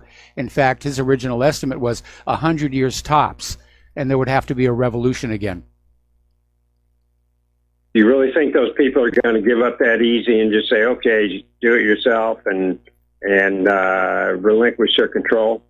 Well, it all depends on, exactly what happens. I mean, if there's mass rioting in the streets of America, they may flee just out of concern, for their own safety. We could see a military coup in this country. Who knows what's going to happen? I mean, anything right now is possible. And all of it looks really bad. Yeah, and it kind of I get the impression when you talk like this that we're going to get a Putin coming along on a white horse and we're going to rebuild the country and everything's going to be okay after that. No, I'm not waiting for a Putin on a white horse. I'm just looking at the trends, and the trends are all heading in a certain direction. And how we're going to rebuild the country, we still have to work that out. I'd like to see us go back to the governmental structure that we had when the nation was founded, where the states had the authority and the central federal government was deliberately limited. And basically, instead of what we have now, which came into being after the Civil War. Yeah, I'd like to see it too. Mike, yesterday you talked about Biden was leading in the polls. Yeah. And, when you said that, the whole thing smells like those phony poll results we had during the last presidential election. He's not even declared yet, and he's already leading in the polls. That smells to me. Well, it could very well be. It strikes me as being a little too early in the cycle for the polls to be rigged. I think it's more a case of figuring out who the shakeout is going to be. And I know how creepy Joe Biden is, but looking at some of those other contenders out there, I can understand why people might look at him and say, this guy seems at least the best qualified to actually do the job. My concern is Hillary going to step on in? And the last time I saw Hillary included on one of these polls, she was down at the very bottom. I see Biden and Pence, if he gets in, as turning the whole thing over to neocons, just like Bush did. I mean, the same thing, and the country's going to be gone. And I think, the chances of this happening are not very good. But if we could get a third party, any third party, get the right people and, somehow get all kinds of money for advertisement in the country, because I know that everything's rigged against a third party. Yes. That now's the time to do it. Well, it might be a good idea. I might even revive my presidential campaign like I had back in 2016. But I'd vote for you, Mike. Well, thank you very much. And that's one. That's one vote right there. I wish I had an answer. But, I really do. It's hard to figure out what's going on when you know that the sources of information that you have to rely on, even with all your careful analysis and double checking, that you're still being lied to on a massive, massive scale. And you're absolutely right. They could be pushing Biden, and he may be delaying his intention to run while the other currently declared candidates absorb all the media flack and vitriol. Well, don't forget what Ross Perot did, even though there was nothing behind him, was to spend all that money on all those half-hour commercials. And, he had a foothold in, and that's before these Republicans and Democrats are as bad as they are today. And I don't, I think it's worth a try, but I don't have the money to support it, obviously. Yeah, that's going to be the really big issue. And part of the problem, the way the system is rigged against third parties, is the two traditional parties, Republican and Democrat, their candidates are automatically put on all 50 state ballots, plus the territories, all the ballots all across the country. They're automatically there. A third party candidate has to run petition drives in every single state and possession to get on that ballot, and that uses up a lot of volunteer time. It uses up a lot of money, and it's part of the way the system is rigged. Plus, if you remember, the corporate media, they go after third parties, and they're going to demonize them. It really is this big club, as George Carlin used to say, and we're not in it. Right. Hey, let me tell you, last night I was watching the news, and they had these Syrian fighters beating ISIS, and they said that this is the group the U.S. supports, but they didn't say the name of the group. So I'm confused on, who are we supporting? Who did we support before that we're not supporting now? And I know whoever we're supporting is going to fight the Syrian army against Assad. Do you have it all straightened out with all these groups? Well, part of the problem is some of them keep changing their names, some of their leaders keep flipping on the sides, and it's a bit of a mess. But my understanding is it's the Syrian Democratic Forces who have been taking on ISIS. And now Trump, of course, is out there trying to take credit. We did it. We did ISIS. Ignoring, of course, the fact that ISIS at one point was a U.S. asset, and the U.S. asset just turned the U.S. just turned their back on them and let them go down, as it has done to so many other groups that it has found useful now, but not useful down the road. Yeah, that's what I thought. Okay, Mike, thanks. We'll listen to you on the radio here. All right, well, thanks an awful lot here, and we're going to switch over to Charles in St. Petersburg. Aloha, Charles. Welcome to the show. What's on your mind? Yeah, Mike. I don't know what to get to first, but one of your callers brought up the subject of Genie Oil. Of course, Lord Rothschild is on the board and Rupert Murdoch, and that connects him with Jared Kushner. It's very interesting. They're pumping oil under Israeli occupation of the Golan Heights, stealing yes, they are.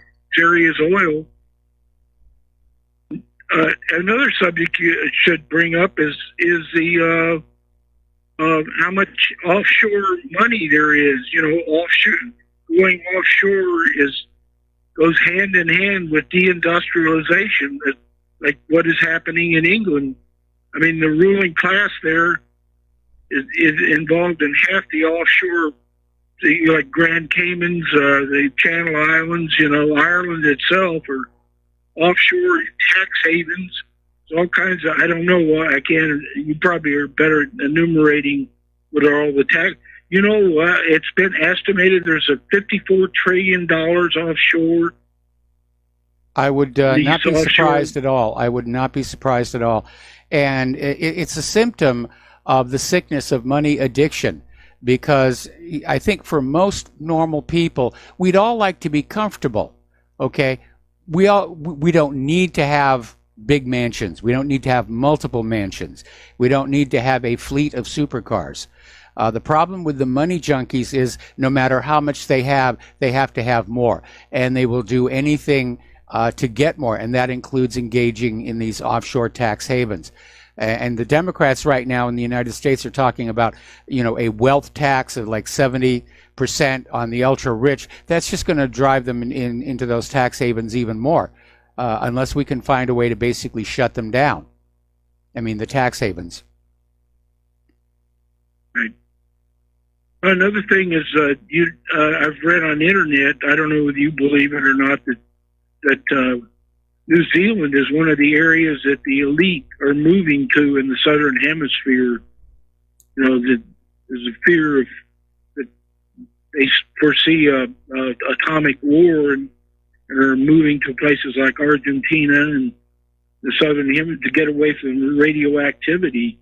That's just that the final false flag will be World War III. Well, World War III will not be a false flag. It's going to be, live and in color. And I've heard, I know the Bush family bought a huge amount of property down in South America for their little getaway area. Australia's wide open. They got a lot of room there for people to move into. New Zealand, I don't know. I mean, at the time when I considered working for WETA, I would have lived there, but they get some killer earthquakes. And I had enough of those when I lived in California. Yeah, it's part of this Pacific Rim. Okay, well, that's about all I can think of now. I just thought I'd bring up a few subjects, but Genie Oil should be looked into closer. How, of course, there's no independent news media, really. The majority of people just keep on listening to Rupert Murdoch.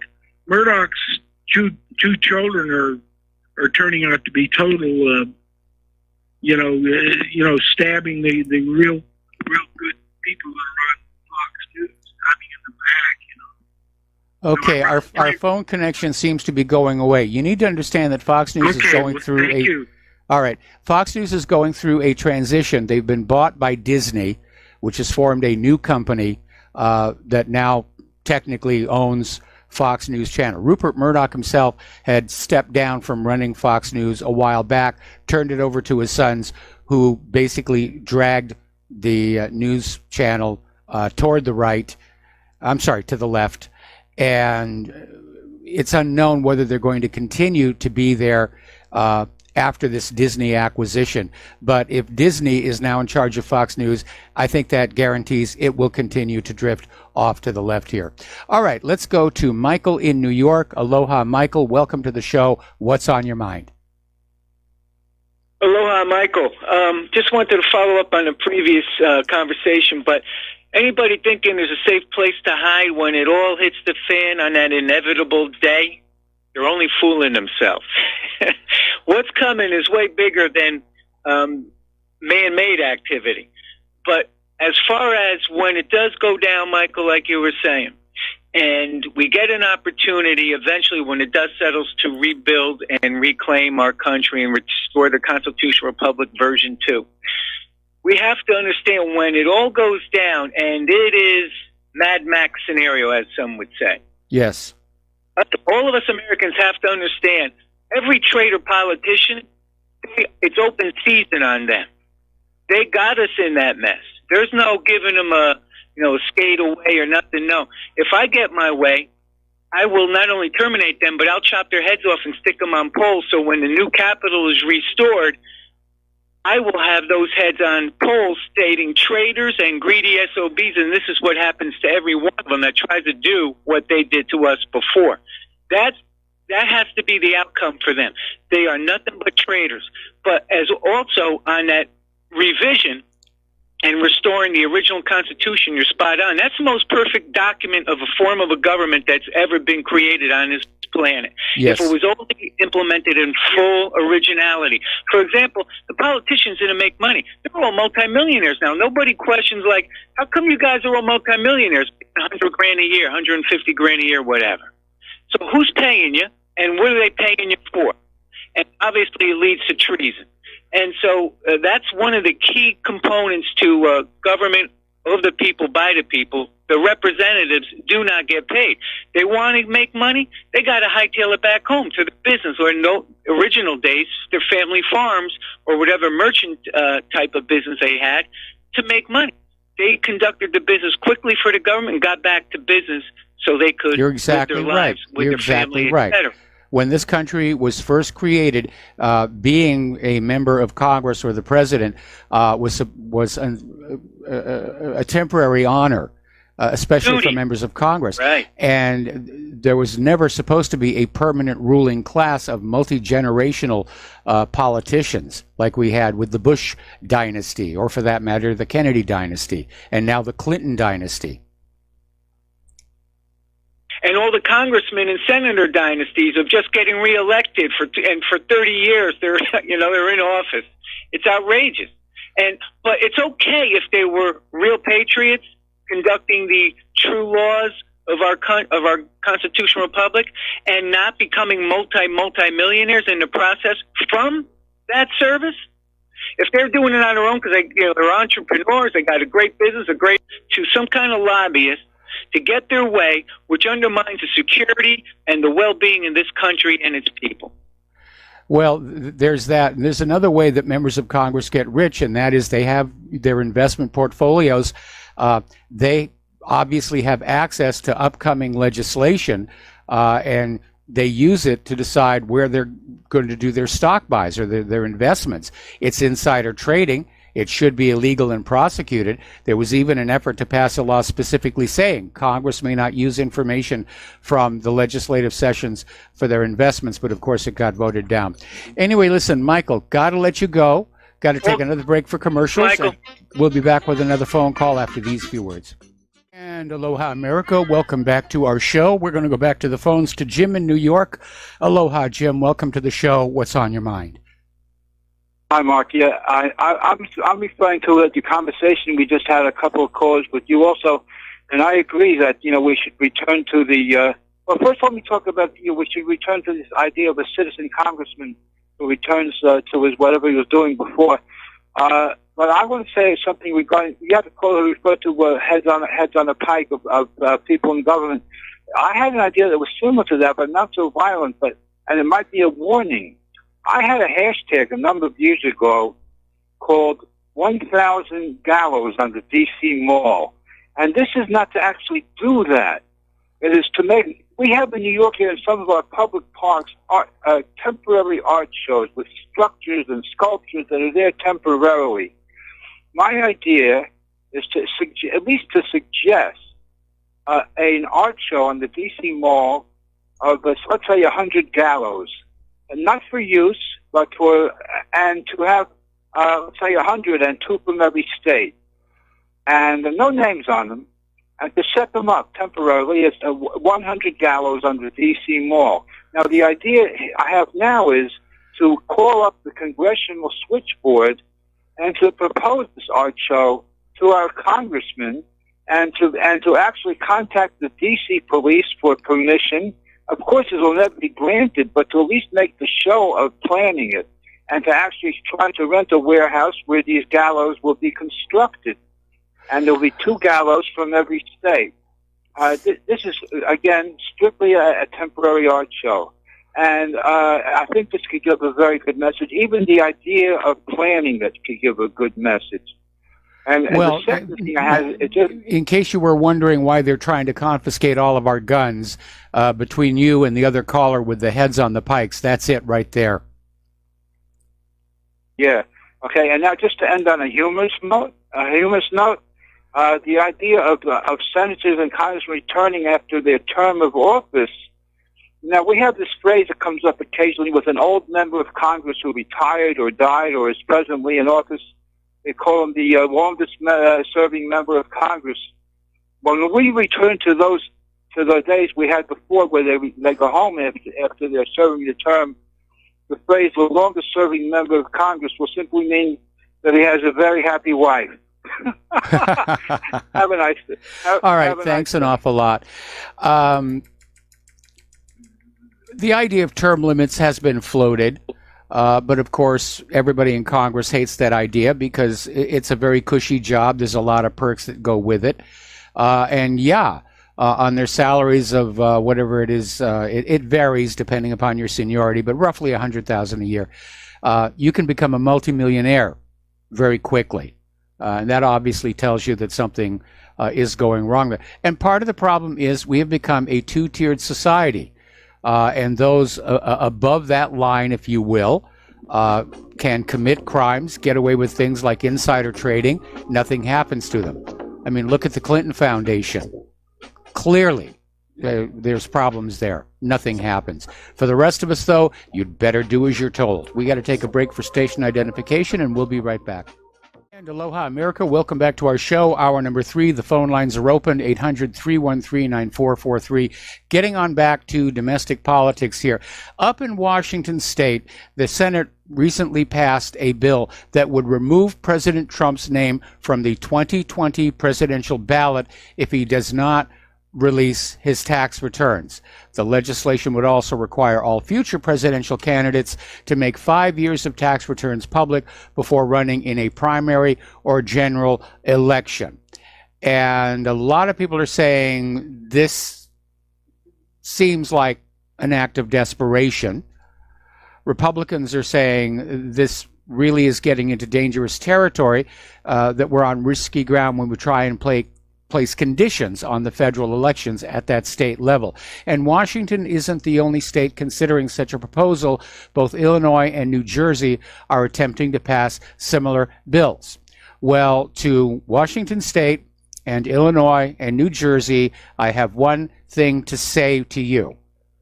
Rachel Maddow, remember that epic snafu when she got a leaked copy of 1 year of the president's tax returns and there was nothing there? It was just an ordinary tax return. So this whole thing could blow up in Washington's face. And again, it's like everybody's trying to shred the political system as it exists. They're trying to bend the rules to give themselves an advantage. Now, Hawaii's Tulsi Gabbard visited San Francisco last weekend and basically gave a speech in which she challenges this idea of U.S. exceptionalism. And that's really what makes Tulsi Gabbard distinctive, is her approach to U.S. foreign policy. And you need to understand, she's a veteran. She's served in a combat zone. And while all the other candidates are trying to avoid the subject of foreign policy, because war has become very unpopular, Tulsi Gabbard is saying the issue is central to all other issues. She says we need to change the policy of regime change wars and new Cold War with Russia and China. She advocates cooperation instead of conflict. I think probably the vast majority of us do. We don't want wars. Ordinary people don't want wars. We want peace through commerce. We want trade. We want to be able to visit these other countries as tourists, not as invaders. But we're in the grip of a bunch of, I think, certifiably insane neocons with delusions of grandeur that they're going to conquer the world and make the rest of the world like us, which I wouldn't be too hasty on that, looking at the condition of the United States right now.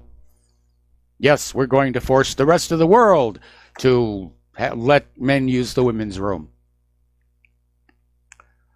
Now, Beto O'Rourke basically denied that donations from supporters of Israel had influenced his approach to the Israeli-Palestinian conflict. And he turned around and denounced Netanyahu in stark terms, saying that Israel's leader had openly sided with racists. It was probably a reference to that basic law. So it looks like, and I emphasize, it looks like Beto's taking the gloves off. We'll wait and see what happens.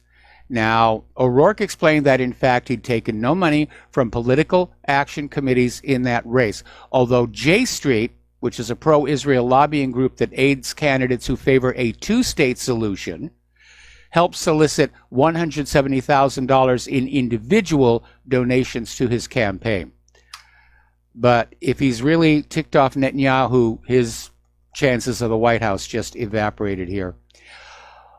Over in Florida, Andrew Gillum has announced a plan yesterday to register and turn out 1 million new and what they describe as low propensity Florida voters to crush President Donald Trump's re-election chances in the nation's largest swing state.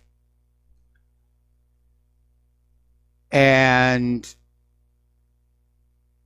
they've got 3 million people eligible to vote. They've got 1.4 million getting ready to vote, former felons who are going to have their voting rights restored under a constitutional amendment approved by voters last year. And I'm wondering, where in all of this do all the illegal immigrants fit in? Because most of the people of Florida are already registered to vote. So where is he going to get these million from? But anyway, the Florida Democratic Party said it will spend $2 million in the next year to register 200,000 voters ahead of the 2020 presidential primary. And again, absolutely no guarantee that they won't register illegal immigrants to vote. Democrats want the illegal immigrants to vote. It's their path to success. Former President Jimmy Carter, as of today, has become our oldest living former president. He's 94 years old and 172 days. And he just passed George Herbert Walker Bush, who was 94 years and 171 days when he died last November. So good luck, Jimmy. He's probably the only former president I would cross the street to meet and shake his hands. It's the only one. Okay. We're going to do a shout out now to our on-air affiliates who are just now rejoining the network. Story coming out of Lou Rockwell.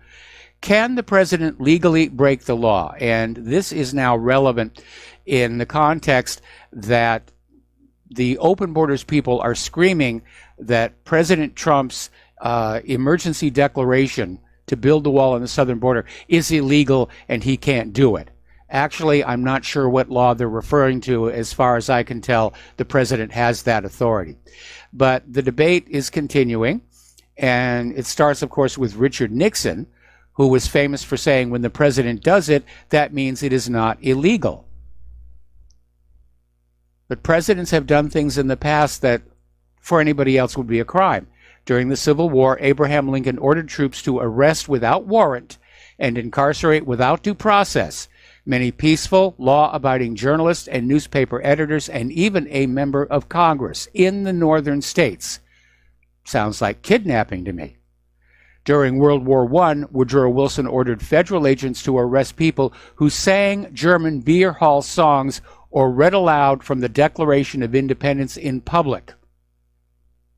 Now, that certainly was infringing upon freedom of speech. And we're already seeing places where if you try and read from the Declaration of Independence, oh my goodness, how dare you? During the Great Depression, Franklin Roosevelt ordered banks to confiscate gold from Americans who had purchased it and possessed it lawfully. That sounds a lot like stealing. And then, of course, getting on back to the 1970s, Nixon used the CIA to spy on Americans and to frustrate the FBI's efforts to investigate the burglary at the Democratic National Committee's Watergate headquarters. And then he denied doing any of this. So you've got invasion of privacy, accessory to burglary, obstruction of justice, and using a federal office for deception. Years after his resignation, Nixon told David Frost in a live interview that no matter what the president does, it is lawful. Where did he get that argument from? So there are a lot of people out there now saying that Trump's emergency declaration is grounds for impeachment. But actually, the Constitution itself limits impeachment. There's a high bar. The president has to commit treason. He has to be caught accepting bribes or other high crimes and misdemeanors, of which building a wall on our southern border does not qualify. Okay, we're going to take a phone call now from Jim in New York. Aloha. Welcome to the show. What's on your mind? Jim in New York, hi, are you Mike. there? Yes, I'm here. Hi, Mike. Hi. I think President Carter might have been the last president who was not a war criminal, technically.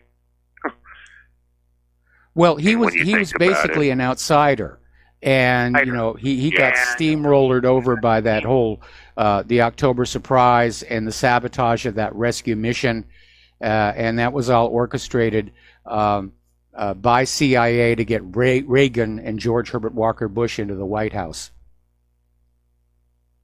Yes, and when you think of Reagan, he was kind of the first neocon president. He had neocons. Didn't Elliot Abrams work with under Reagan? But I was going to call about this terrible New Zealand shooting. Yes. Well, we don't know exactly what happened, but let's pretend that it happened, as they say. It's interesting that, if you kill Muslims in a Western country, it's a horrific event. But if you kill 500,000 Muslims in a Muslim country, it's either ignored or it's okay. It's a great military victory. Yeah, Madeleine Albright said, was it worth it? 500,000 Iraqi children dead. So it's just, I find that interesting. I also find it interesting, if you wear a hijab in a Western country, it's encouraged. If you wear a hijab in Iran, or if you take your hijab off in Iran, that's encouraged. So it's like, the sociopaths who run the media, it's like they encourage women to take off their hijab in Iran as defiance against the evil Iranian government. Yes. Yes. And I find that very interesting. And another thought I had, they said, "Oh, blame the right wing internet people for the shooting in New Zealand." No. Blame the mainstream media. Remember, after 9/11, Fox News especially, the things they said about Muslims, you can't even imagine. People have short memories of what the, quote, mainstream media was saying about Muslims. Not the internet conservatives. It's the mainstream media that fostered all this anti-Muslim hatred. Yes, they did, and they weren't the only ones. We had that story earlier in the week about, how Israel was funding this organization that was cranking out all this anti-Muslim propaganda all over the internet and the corporate media as well. And so they have to share the blame for what happened in Christchurch if it happened as we were told it happened. Yes. Well, but I doubt it even happened the way there's all these anomalies coming out already.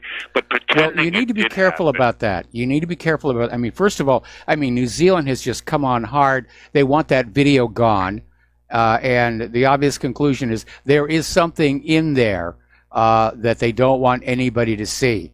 And if you look at just how draconian they are about this, including talking about shutting down any chat rooms that are not going through the controlled corporate social media companies, it's clearly there's something there that people shouldn't be seeing.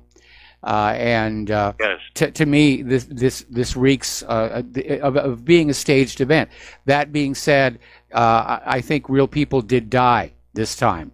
Because after Sandy Hook and the question about whether anybody really died, I think the people who are setting up these staged incidents, they're willing to go ahead and let people get killed because they serve a higher purpose. We're going to get the guns and we're going to shut down, independent media, and those are all noble goals here, and it's worth a few lives. Oh yes, the CIA would have no compunction about killing real people. After all, they've been doing it in the Middle East for 25 years. It seems, did you ever see that Star Trek episode where there was this entity that was getting the Klingons and the Federation fighting? Yes. Get, power? Yes. I think that's what's going on. They're getting Muslims and Christians who've got along fairly well up till 9/11, and they're getting them to fight each other, and they're laughing their butts off, and they're making hundreds of billions of dollars doing it as the Muslims and Christians are fighting each other. Well, we certainly know who would benefit from that, and we talked about that earlier in the week. And the problem is, as I said earlier in the show, we seem to be getting into this escalating spiral of vengeance attacks. There was the attacks on the mosques in Britain. There was setting that quite beautiful church in France on fire. And if this keeps on going, it's going to reach a point where we're going to see Christians and Muslims at each other. And because the Muslims are already blended in to the Christian populations in Europe and the United States, it's going to be impossible to get it under control. Yes, and meanwhile, the Zionists and the neocons, they're laughing their butts off, and they're making a ton of money on it. And, and I've noticed that in the mainstream media, there's two groups you're allowed to demonize. One, of course, is white Christians. Yes. The other, specifically Arab Muslims. Why? Yes. Well, they're Israel's neighbors. That's why. Yes. So it seems that's the case. And, I just hope that alt-right people they don't fall for it. Don't fall for this, Muslims and Sharia law. Like, that's a big threat in the United States. What are they, 1% of the population? And of that 1%, what, 10% believe in Sharia law? It's a red herring. Don't fall for it. Look, again, the Star Trek episode, they're getting us to fight each other. And, like the Klingons and the Federation, get them to fight. We'll make a ton of money off it. And I get annoyed with a lot of the, quote, alt-right people falling for this Muslim hysteria. Yeah. It's just gotta smarten up. It's definitely being manipulated, and again, if there is in fact a plan to try and trigger a holy war between Muslims and Christians, it's going to be very, very messy indeed. And that's, again, we know who would benefit from that. Yeah, and I tell people, don't fall for it. These Alex Jones and Breitbarts, they're trying to encourage that kind of conflict. Alex Jones is trying to encourage this stuff? That's very alarming. I mean, I'm not surprised Breitbart is. Say that, but he's always going on about Sharia law and Breitbart and Muslim crimes. He's always going on about that. I think he's fallen into that trap. But we're getting, again, like the Star Trek episode. Yeah, I remember the episode. I especially remember the scene where all their modern phaser weapons disappear and they're left with swords, and they're sword fighting each other in the corridors of the Enterprise. I don't remember the name of the episode, but I remember the episode itself. Well, that's all I wanted to say. Thanks a lot, Mike. Have a great show. All right, thanks an awful lot. We're going to let you go. The phone lines are open again here. Interesting little story. From Journal Neo, the science behind snowflakes and the danger of over-socialization.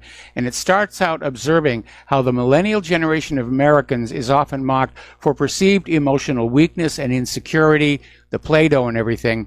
And what critics of liberal safe space culture often do not notice is that in addition to being less emotionally stable, younger Americans are also much more effectively manipulated and psychologically controlled. Think about that. We'll be right back after these commercials. And aloha, America. Welcome back to our show here. We're going to go back to the phones to Chris in Clearwater. Aloha, Chris. Welcome to the show. What's on your mind? Well, you and the last caller mentioned the exact same episode. So, both the Klingons and the Federation had their high-tech weapons replaced by the low-tech swords, and then they felt obligated to go into hand-to-hand combat with them. It's kind of an analogy for what's happened to us, that we've been crippled, so we feel that there's always an immediate threat. We shouldn't have to deal with these caveman-type instincts, but of course we have to if we're going to keep a roof over our head, many of us, and that's why the technology of currency and credit has been so rigged, and it's astonishing that more folks don't see it. So, as I know I've mentioned to you before, but for the new listeners, that we need to go back to local solutions, things like community currencies, which I think is the most dynamic, the most difficult to coordinate. So they're the least common, but then there are time banks, and each of these have their own drawbacks and attributes and advantages, which I won't get into. But they're time banks, cooperatives, swap shops, barter networks. If these things are publicly accountable, not privately owned, where the owner would get a cut of every transaction and report to the IRS. So you want to have them where they're publicly accountable, not privately owned. So there are these things where we can keep the wealth local and be able to form more high quality, even heirloom quality goods and services, and not worry about when we buy something, is it going to break, and the wealth would be shipped overseas and by a big box store to produce more cheap slave wage made goods. And so that's a key thing to reestablishing the technology of currency and credit, to keep it local, and also the fact that folks are so toxic, physically overburdened with toxins, that it's difficult to get them to see that that is what's making you angry. Like Chinese medicine calls a congested liver, a congested gallbladder, angry liver, and angry gallbladder, respectively. Yes. So it's really tough unless you are involved in detoxifying physically and healing yourself personally to get somebody to see, well, this is really what's causing you to act irrationally, thoughtlessly, and the pharmaceutical meds that cause people to take risks, or all sorts of things that we need to deal with on a more household to household, neighborhood to neighborhood level. Well, if there is a major collapse in this country, which, again, that's where I think we're headed, all those things you describe are going to become necessary at the community level. They're not going to be privately owned. People will just, I think, come together. They're going to put down their iPhones, their smartphones rather, and just say, we need to work together to get through these hard times which are coming. And the idea of community currency isn't that outrageous. There are communities today that have what they call local trade dollars. Here in Hawaii, we have the Maui dollar and the Oahu dollar, and their face value is $1, and they're used in commerce, and nobody complains about it. But it's a way of trying to keep the economy localized. During the Civil War and again during the Depressions, a lot of communities resorted to community currencies, especially during the Civil War. The North was counterfeiting the Confederate currency in an attempt to destroy it, and it became so unreliable that a lot of cities just started printing their own local currency, and it worked very well because they ran it on the original model of the American Constitution. They didn't have a private central bank that was creating and then loaning it out. It was created by the local civilian government, spent into circulation to buy what the government needed, flowed through commerce without accruing interest, and then was taxed back at the end. And that system works really well for the country, the community, and its people. But of course, the private central bankers absolutely hate it because they don't think anybody should use any currency that isn't borrowed at interest from them, even though it's just a piece of paper with colored ink all over it or a number in a computer. And it is a con game, and they've been getting away with it for about 300 years now. Yeah, and during the last Great Depression, there were over 3,000 community currencies. I prefer them because they're the most dynamic and they're tangible. I feel like if you don't own it, as in the case of a cryptocurrency, which I do not endorse, or in the case of time banks, which I somewhat endorse and promote, if you don't own it, if it's not in your possession, you don't own it, is my belief. That's absolutely true. But when it comes to community currencies, they are mostly, almost all of them are denominated in time. So they are interchangeable with other community currencies. There's a video where Adam Kokesh he goes to Ithaca, New York, where you find the Ithaca Hour, founded in 1991. That's the most modern example of a community currency. Chris, I hate to cut you off. I hate to cut you off. We got to take another commercial break, but you made some very, very good points. Thank you for the call. We'll be right back. And aloha, America. Welcome back to our show. We're going to do some economic news here. I'm way behind in my talking points. Most of this is probably going to roll over into tomorrow's program. And by the way, the lovely Lady Claire, as always, will be joining us in hour number 3. So over in the Eastern Mediterranean, there's the beginnings of a new rivalry between Israel and Egypt. And it has to do with energy. And it follows the discovery of this giant gas field off the coast of Israel.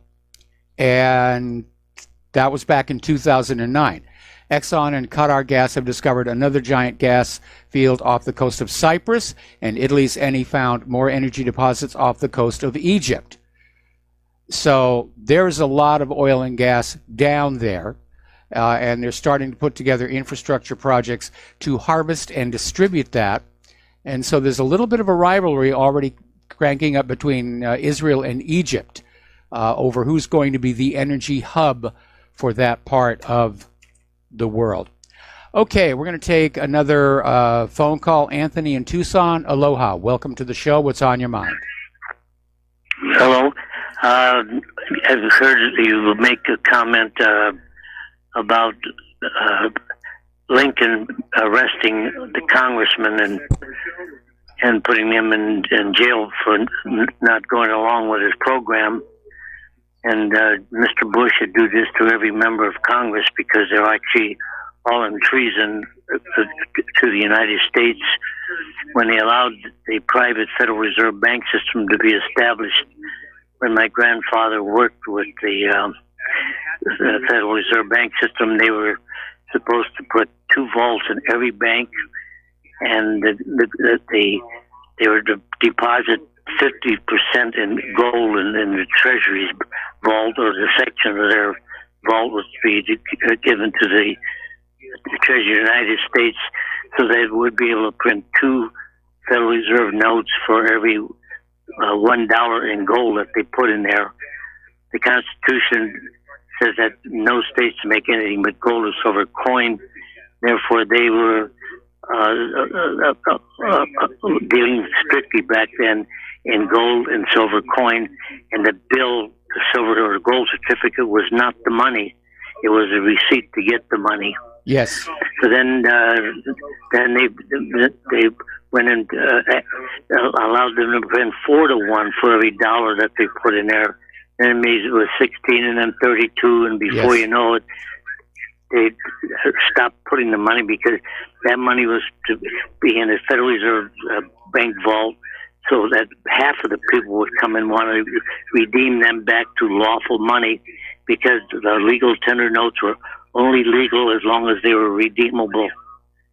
So then the next fraud that was pulled on the American people is when they talked the women to vote against their husband to cancel their ballot. The third one then was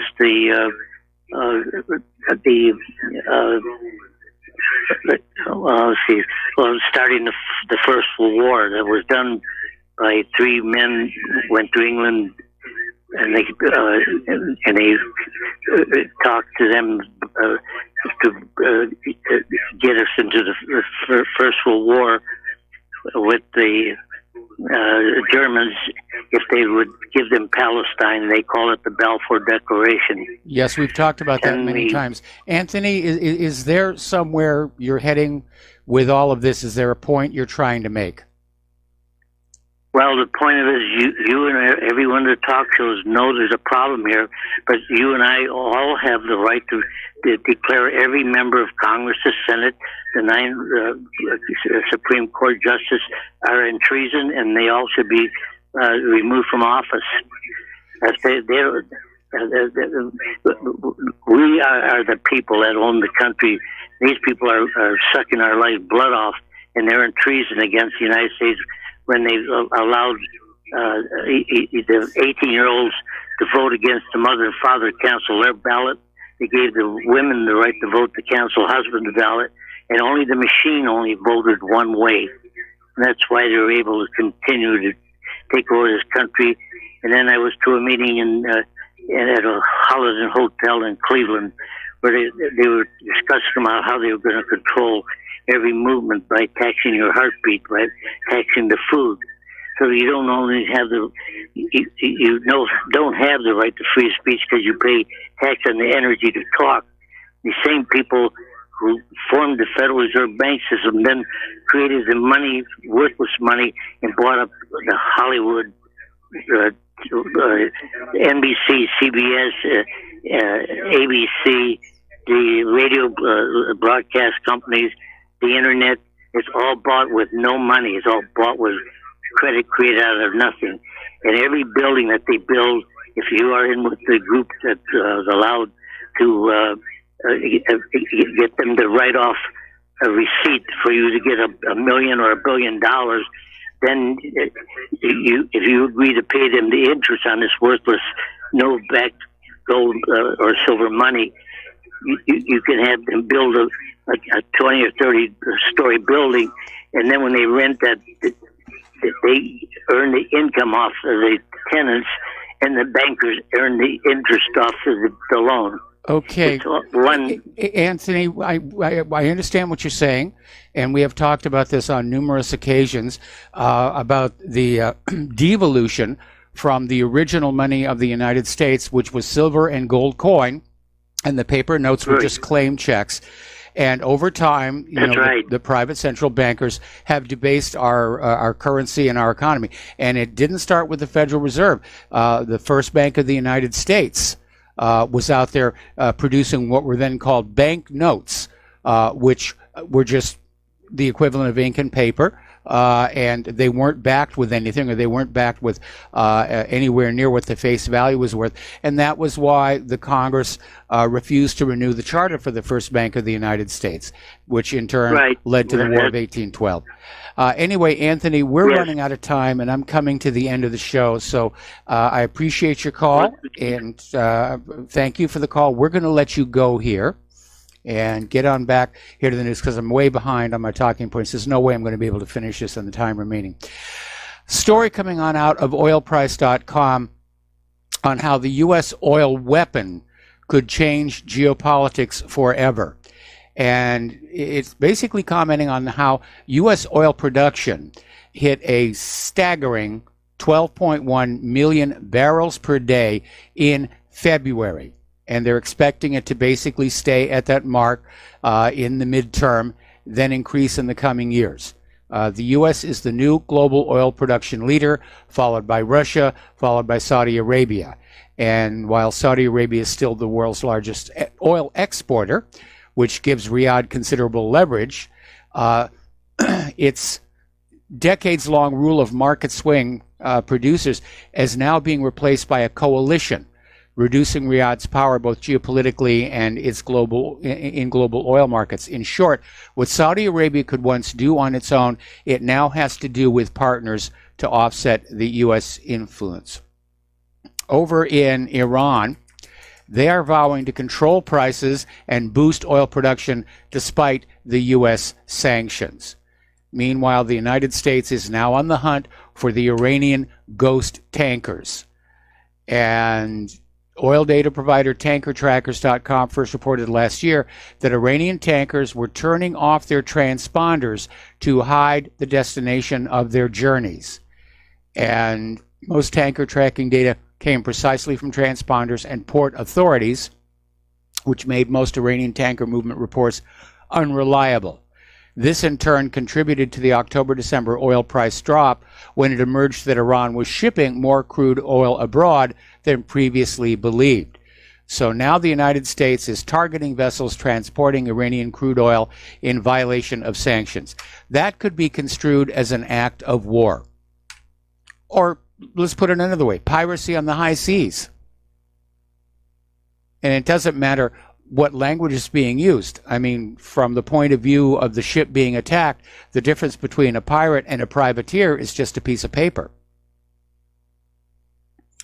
Now, Ukraine has introduced new sanctions against Russia, particularly against companies and individuals involved in construction and other activities in Crimea.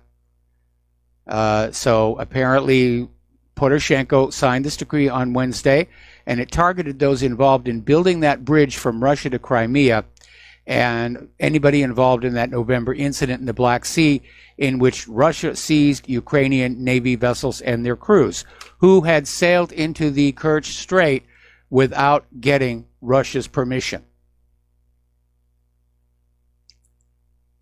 China's new Silk Road, speaking of Crimea, and probably they're going to use that bridge for it, China's new Silk Road is going to extend to Russia's Crimea. And Russian state sources and officials have confirmed closer cooperation between Beijing and the Crimean Peninsula on major Belt and Road Initiative projects, citing Chinese diplomats. This represents a continued significant shift in Moscow's priorities, which have historically pit Russia in economic competition with China. Well, that is now fading away. And again, it is a result of this ham-fisted U.S. policy of trying to basically arm twist the world into doing what the U.S. government wants to do with tariffs and sanctions. And what it's really doing is it's driving other countries away from us. It's driving countries away from the dollar. It is counterproductive. It is doomed to fail. Now, President Donald Trump announced that the tariffs against China will stay until he's convinced Beijing is complying with any trade deal that they're about to make. And this apparently is refuting expectations that the two nations will agree to roll back duties as part of a lasting truce to their trade war. And Trump came out and said, we're not talking about removing them. We're talking about leaving them for a substantial period of time because we have to make sure that if we do the deal with China, that China lives by the deal. So what Trump is basically doing, he's once again playing this game of you give us what we want, and then afterwards maybe we'll do something nice for you. And he's playing that with China. This is the exact same approach that wrecked the talks with North Korea. China is not going to go for this. And by the way, those tariffs with China are expected to shave off 1 trillion with a T from America's gross domestic product. This is coming from the U.S. Chamber of Commerce. And they're saying it will drastically affect the American economy. And it's going to lose $1 trillion off of its baseline potential within 10 years of tariff implementation. So we're losing. One area where it's already being felt, apparently because of the tariffs, American whiskey exports slumped in the second half of 2018 because of the higher duties by the country's trading partners who were following President Donald Trump's tariffs on steels and aluminum imports. Canada, China, Mexico, and the European Union slapped import duties ranging from 10% to 25% on U.S. whiskey and bourbon last year. I was wondering why Jack Daniels had upped their advertising budget recently. And that has resulted in an 11% drop in U.S. whiskey exports. Okay. More bad news for Venezuela. Apparently, Citigroup was holding several tons of gold placed as collateral by Venezuela's central bank against a $1.6 billion loan. The deadline for repurchasing the gold expired this month, and Citibank is now moving ahead to sell that gold. Okay. Speaking of gold, the U.S. Department of the Treasury is now imposing sanctions against Venezuela's state-run gold mining company, Minervan, which is part of the Venezuelan Guyana Corporation holding company. And this is just part of the ongoing sanctions. And what they're trying to do is make it so Venezuela cannot sell their gold to other countries to raise currency. And apparently over in Uganda, they're investigating their biggest gold refinery, supposedly for importing Venezuelan gold. So, again, the U.S. has weaponized the economy. They've weaponized the dollar. They're weaponizing sanctions and tariffs, and they're ripping the global economy apart. And you get to pay for it. You're already seeing the higher prices in the stores because American industry and agriculture weren't prepared to step in a protectionist environment. And so stores are still having to buy product from China and pass along that tariff to you, the customer. Amazing. Italy is getting ready to sign a trade deal with China. Next week, Chinese Premier Xi Jinping is going to be visiting Italy. And the recent announcement by five-star movement leader Luigi Di Maio that his country is prepared to sign a memorandum of understanding with China to be part of China's Road and Belt Initiative. And of course, this set off just this explosion of outrage from Donald Trump and Angela Merkel. And apparently, basically, Merkel and Trump were caught by surprise. They absolutely, apparently had no idea that Italy would consider becoming part of the Belt and Road. That Belt and Road is literally going to change the economic world. And the United States is very upset about that. All right, we've got a couple of callers on the line. This should take us to the end of the show. Dustin in New Jersey, aloha. Welcome to the show. What's on your mind? That's like, I always wanted to talk about that, the Belt and the Road. People don't realize China and that part of the world, that's half the world's population. Like, you see what's going on with Kazakhstan now? It's all the same. The belt is actually the road, and the road is actually the waterway, which was an odd choice of naming, I guess. Yes. But yeah, that goes also into Europe, like Britain. They have a train going, so it's already happening, and there's nothing the U.S. can do about it now. Unless they declare war on China and just blow them all up.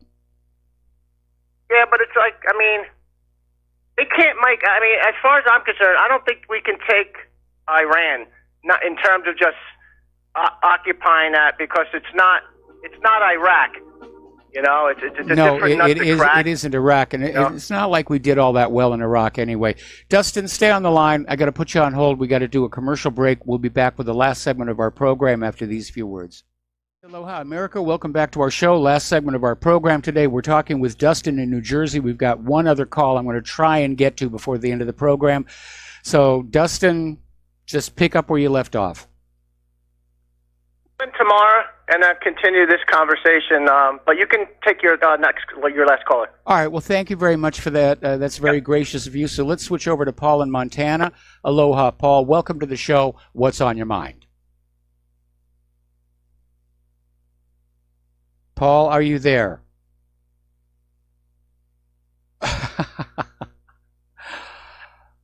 Okay, oh, there you are. There you are. I was about to put your face on a milk carton. You can hear me. Anyway, concerning American whiskey exports, are you there? Yes, I'm here. You're on the air. Okay. Concerning American whiskey exports, any American product that's derived from American agriculture is totally looked down by the entire world, including Bangladesh. And whiskey, if you go online and look up American whiskeys, you'll see that there's a number of small, very, very old distillers that are coming out and saying that their booze is as organic as they can possibly get it. And if you take a stroll through your friendly neighborhood liquor store, I forget what vodka company it is, but they have a banner on their bottles of booze that says this is as organic as we can get it and as GMO free as we can get it. Now, if that niche of the market is growing in the United States and the big agro-industrial complex booze industry is shrinking, is there a message in there? Thank you very much. All right. Well, you're welcome. And let's see. Interestingly enough, I think it's okay for those of you who indulge in the liquor to look at those labels and they're going to say non-GMO, because if you think about the process by which grains are turned into whiskey, none of the original grain gets into the bottle. So it almost doesn't matter if it's GMO or not, because all they're getting out of the grain is the alcohol. And the alcohol remains the alcohol. And it doesn't change its chemistry because of the GMO. So I wouldn't have a problem with that one at all. Okay, over in China, Huawei's rotating chairman Guo Ping is saying that the real reason for the U.S. attacks on Huawei is because the U.S. is afraid of being left behind in the race toward 5G. And yeah, that does seem to be a big part of it. And we've been seeing a lot of anti-5G propaganda propping up all over the net about how, oh, it's mind control, it's population control, it's going to give you cancer, it's this, it's that. And I remember when we first noticed, and I was saying, well, this is probably all the 4G companies who don't want to upgrade. And It may be for economic reasons they can't upgrade. We know that there is the intelligence dimension, where Huawei is not likely to go along with U.S. requests to backdoor their encryption for the benefit of the NSA. Certainly not while the trade war continues, the friction over Taiwan continues, not to mention the tension in the South China Sea. Anyway, there's the music. Time for me to get on out of here and get something useful done with the rest of the day. Please stay tuned for John Stedmiller. He's got lots of interesting things to share with you. And please donate to Republic Broadcasting. They really need it. Please donate to What Really Happened. We really need it.